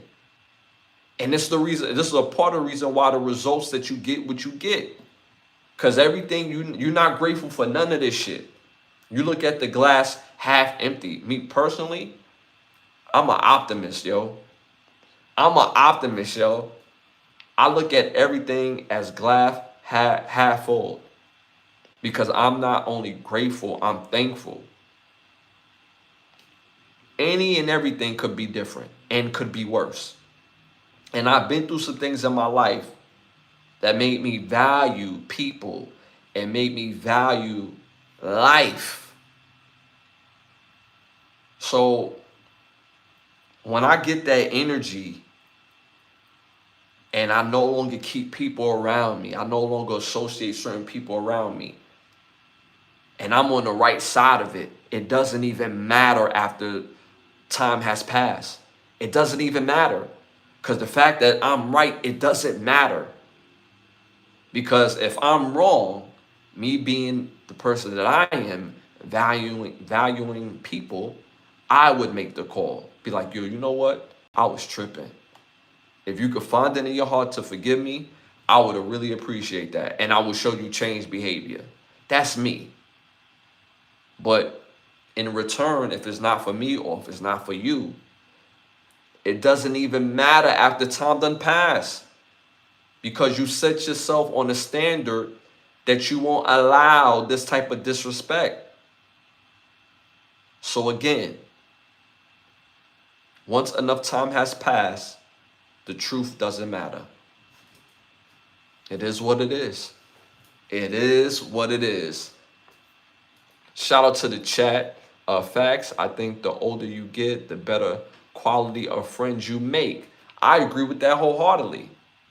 Shout out to Patrick. I agree with that wholeheartedly. I don't want to say I make new friends every day, but y'all get the point that I'm making. When I'm in social places, I have no issue meeting new people. Now, friendship, that's different. Every new person you meet is not your friend, right? But y'all know what I'm talking about when you're around somebody and you be like, yo, I like that dude. He got good energy. He got super good energy. Dude is positive. He got dope things going on. Or you're like, yo, I like her. She got good energy, and so on and so forth. So at the end of the day, I'm not a proponent of saying, I ain't making new friends. Nah, I need to be around good energy always. I need to be around good energy always. I can't be around no sour puss, no sour sap. Can't stand their life, hate their life, feel like they don't got no control over their life. Every time I talk to them, somebody did something to them instead of for them. Somebody did something to them instead of for them. They don't run their life. I can't be around people that don't understand opportunity. That life is literally hour by hour, well, day by day, hour by hour, minute by minute. You could change it in an instant. You could change it in an instant. And maybe I got a cheat code because I deal in music, and people say, well, most artists is always one hit away, because that one hit, oh man, you set forever, which is kind of true. You one hit away. Same thing in sports. You one game away. You're 1 yard away. Same thing in anything you achieve in life on your job. You're 1 day away. You're one more being on time away from getting a promotion. You have the power to design and create and control your life. I can't stand nobody that don't think they have control of their life just by their own actions. So the truth doesn't matter after enough time has passed. And that's my keep the lie alive of this episode. I want to thank y'all for tuning and tapping in each and every Wednesday, each and every Sunday. I appreciate it wholeheartedly. This is episode 232. Damn, that's 232. Think about that for a second, y'all. 232 episodes. That's crazy. And it continues to rise. And it continues to be loved. And y'all show major love, not just on here in the chat, in the engaging, but when I post on videos, I'm seeing y'all commenting on videos too. So again, thank y'all for that. I appreciate that. Big appreciation for that. A shout out to Paul. I think it matters that the only way broken relationships can be fixed, the truth is needed. Things can be repaired and worked out when both parties agree not to be stubborn. Here's that. I agree. I would just substitute the word stubborn.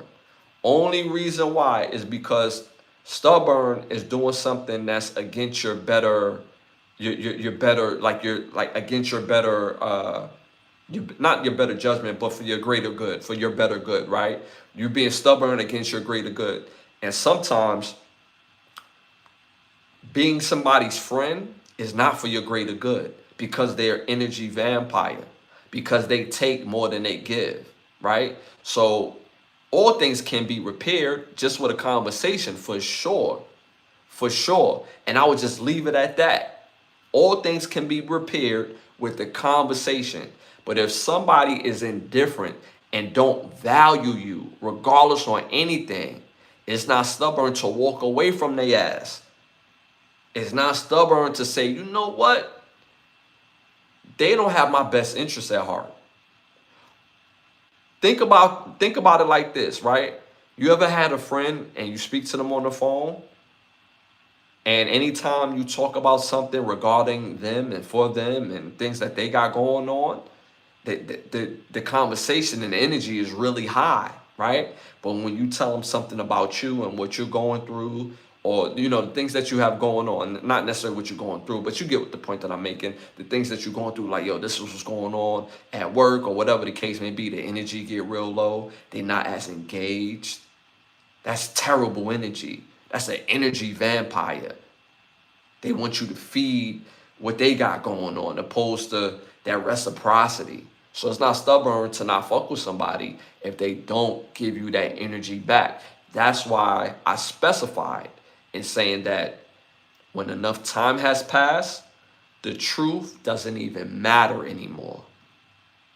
That's why I specify that. So I love what you said on that, Paul. My only caveat, I would just lose the stubborn part. Because as people, we have a heart, right? And it's but so much we're going to let it rip. Especially from people that say that they care. That's why I'm big on friendship. Like, I really would put my foot in a friend's ass. That's why I get away from friends that I feel like that don't return great energy. Because I'm going to fuck you up. We supposed to be brothers. We supposed to be bros. We supposed to be friends. If I don't get that return energy,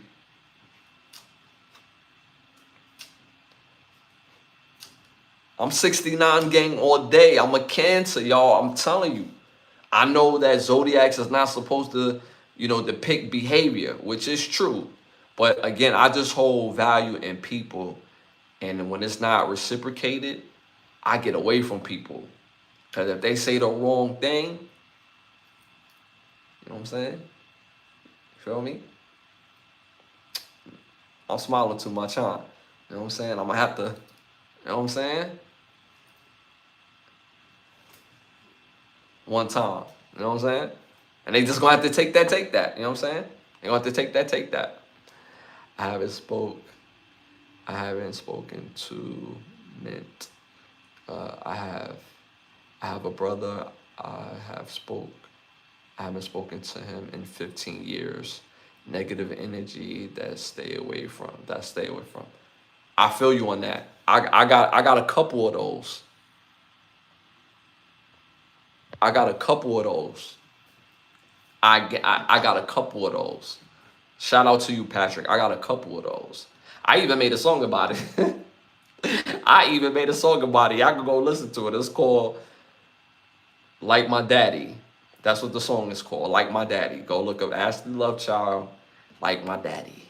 And the verses was to certain individuals. And I don't care. If they got a problem, hey man, catch me in the streets. You know what I'm saying? I'm just saying. I would invite you. I wouldn't put on the internet, but you know, we could, you know, go in a room. It's not gonna take long. It's literally gonna be about 2 punches. So I agree with you. I agree with you, Patrick. I can't be around negative energy. Like, I got too much going on in my life. The world in itself is never going to be perfect, but it doesn't help by having negative energy. That's just me. So are you conversational? So are you a conversational narcissist? So they are conversational narcissists. Conversational narcissists.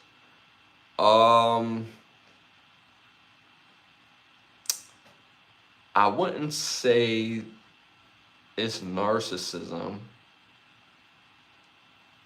I'm gonna say that it's I'm gonna say it's due to miscommunication. That's the biggest thing is the miscommunication. And for me, with miscommunication based on misinformation is the problem. That's why. So I wouldn't call them narcissistic, or those situations narcissistic, as far as them to me or me to them. Is misinformation and yeah, you know what I'm saying? And then when you're a part of, how can I say this? When there's multiple mothers, some mothers are threatened by other children, which they should never be because they're children. So they develop walls so that way their particular child is held up and not left out, opposed to letting the siblings have their own relationship. So that's a part of it. But everybody's grown and everybody had a shot and a chance, and just stay on that side. Everything is cool. You know what I'm saying? I don't want no smoke. But if you light a match, yeah, it's not going to be pretty. I will crash out. I say that so calm with a smile, right? But that's true, though, regarding that, on them. It's sad when it's your own family. It is. It is. But see, again, the truth doesn't matter when enough time goes by. And even though it's a shame, because there's always more than just those people that's fractured, right? But it got trickled down. We wasn't the start. So being that we the trickle down, the adults, when it was time for them to be adults, was being kids. And now they expect the new adults to be adults. And I understand energy. So you can't treat me a certain way and don't understand reciprocal energy, right? So if we understand what it is, then we good. I stay on my side, you stay on your side, and we good. You know what I'm saying? But it is messed up when it's family and when it's relatives, for sure. I agree with that. It's sad. It's really sad. Because, you know, I'm big on family, right? But again, I'm bigger on energy. And sometimes your relatives and your so-called family could bring you down faster than a stranger. And because they feel like they have the name or the position of family or relative that they are allowed to do that, when they can get their ass whooped, for sure. Ash, write a song for Wrong 12, man. He said for me. You stupid. I wrote a song for you to party to. You know what I'm saying? Go to the song trophy room. You know what I'm saying? Go party to that all day long, kid. You know what I'm saying? That song is fire. I was listening to that earlier. Listen to trophy room, bro. Family can't get it too. That's what I'm saying, bro. I'm an equal opportunity smoke giver. But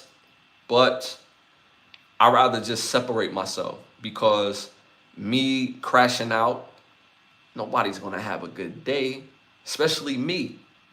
Especially me. You know why me in particular? Because I have the ability to turn it on and off, meaning I won't allow other people to no longer control my emotions. What Mike Tyson say? If you allow other people to control your emotions, they become your master. So I'm at this stage of the game where people can say whatever they want. Somewhat. Like if you say it to my face, yeah, nah, that it's not gonna be. You know what I'm saying? I'm completely crashing. But if you say it online, you say it, you know, in your safe space or whatever, you say whatever you want. You know, if people call you mean, are you gonna change the way who you are? You know what I'm saying? So nobody could say something about you and change you based on what they say, right? But if they in your face, then that's not like a, you know, a kiddish thing. That's challenging your manhood, you know? It's like they really calling you a vagina. You know what I mean? So, bro, family, can you get it too? Ash, the glicky, don't discriminate. I'm trying to tell you, man. But see, your glicky is a glicky. Even though I got a few of those things too. But, you know what I'm saying? I grew up boxing. These hands is something special, you know what I'm saying? And I don't say that to brag. I say that out of survival. Ash, just know it's all jokes. I don't want the smoke. Nah, come on, bro. Come on, man. It's all love up here, my brother. It's all love. Y'all, I want to thank y'all for tuning and tapping in. Y'all been major support of this podcast, and it's continuing to grow. We're on the road to 20,000 subscribers. We're a little over 12. So please continue to like, subscribe, share, hit that all notification bell. Memberships in the chat. Tap into the memberships. Take advantage. We got quite a few badge holders in the building. So take advantage of those memberships. Also, I want to thank y'all again for leaving comments on those videos that I upload, whether they're in the Cannon Brothers Get a Rap podcast playlist or very new uploads. Again, continue to engage. It helps with the growth of the show. Again, I cross-platform on both platforms tonight, which is YouTube and Instagram. So major love to both. Also, I want to thank the presenting sponsor of this podcast, which is Button Snaps, where you get to find some movies, shows, documentaries, and original content for your viewing pleasure of $4.99. Also, be on the lookout for that new OUV Records app. We're still working on it. It is so fire. You're going to get exclusive music from me and the artists of OUV Records on that app. And we got quite a few artists. So make sure y'all tune and tap in when it's ready to drop. And I can't wait for y'all to listen to that. Again, I'm going to see y'all this Wednesday at 10:30. And remember, my people, do not be an agent of chaos. Do not try to stand out for being negative. Do not be a stain. Have the ability to stand out by being positive. Lose that Willie Lynch mindset. The only op we recognize over here is opportunity. Hate has a location. It's just not here.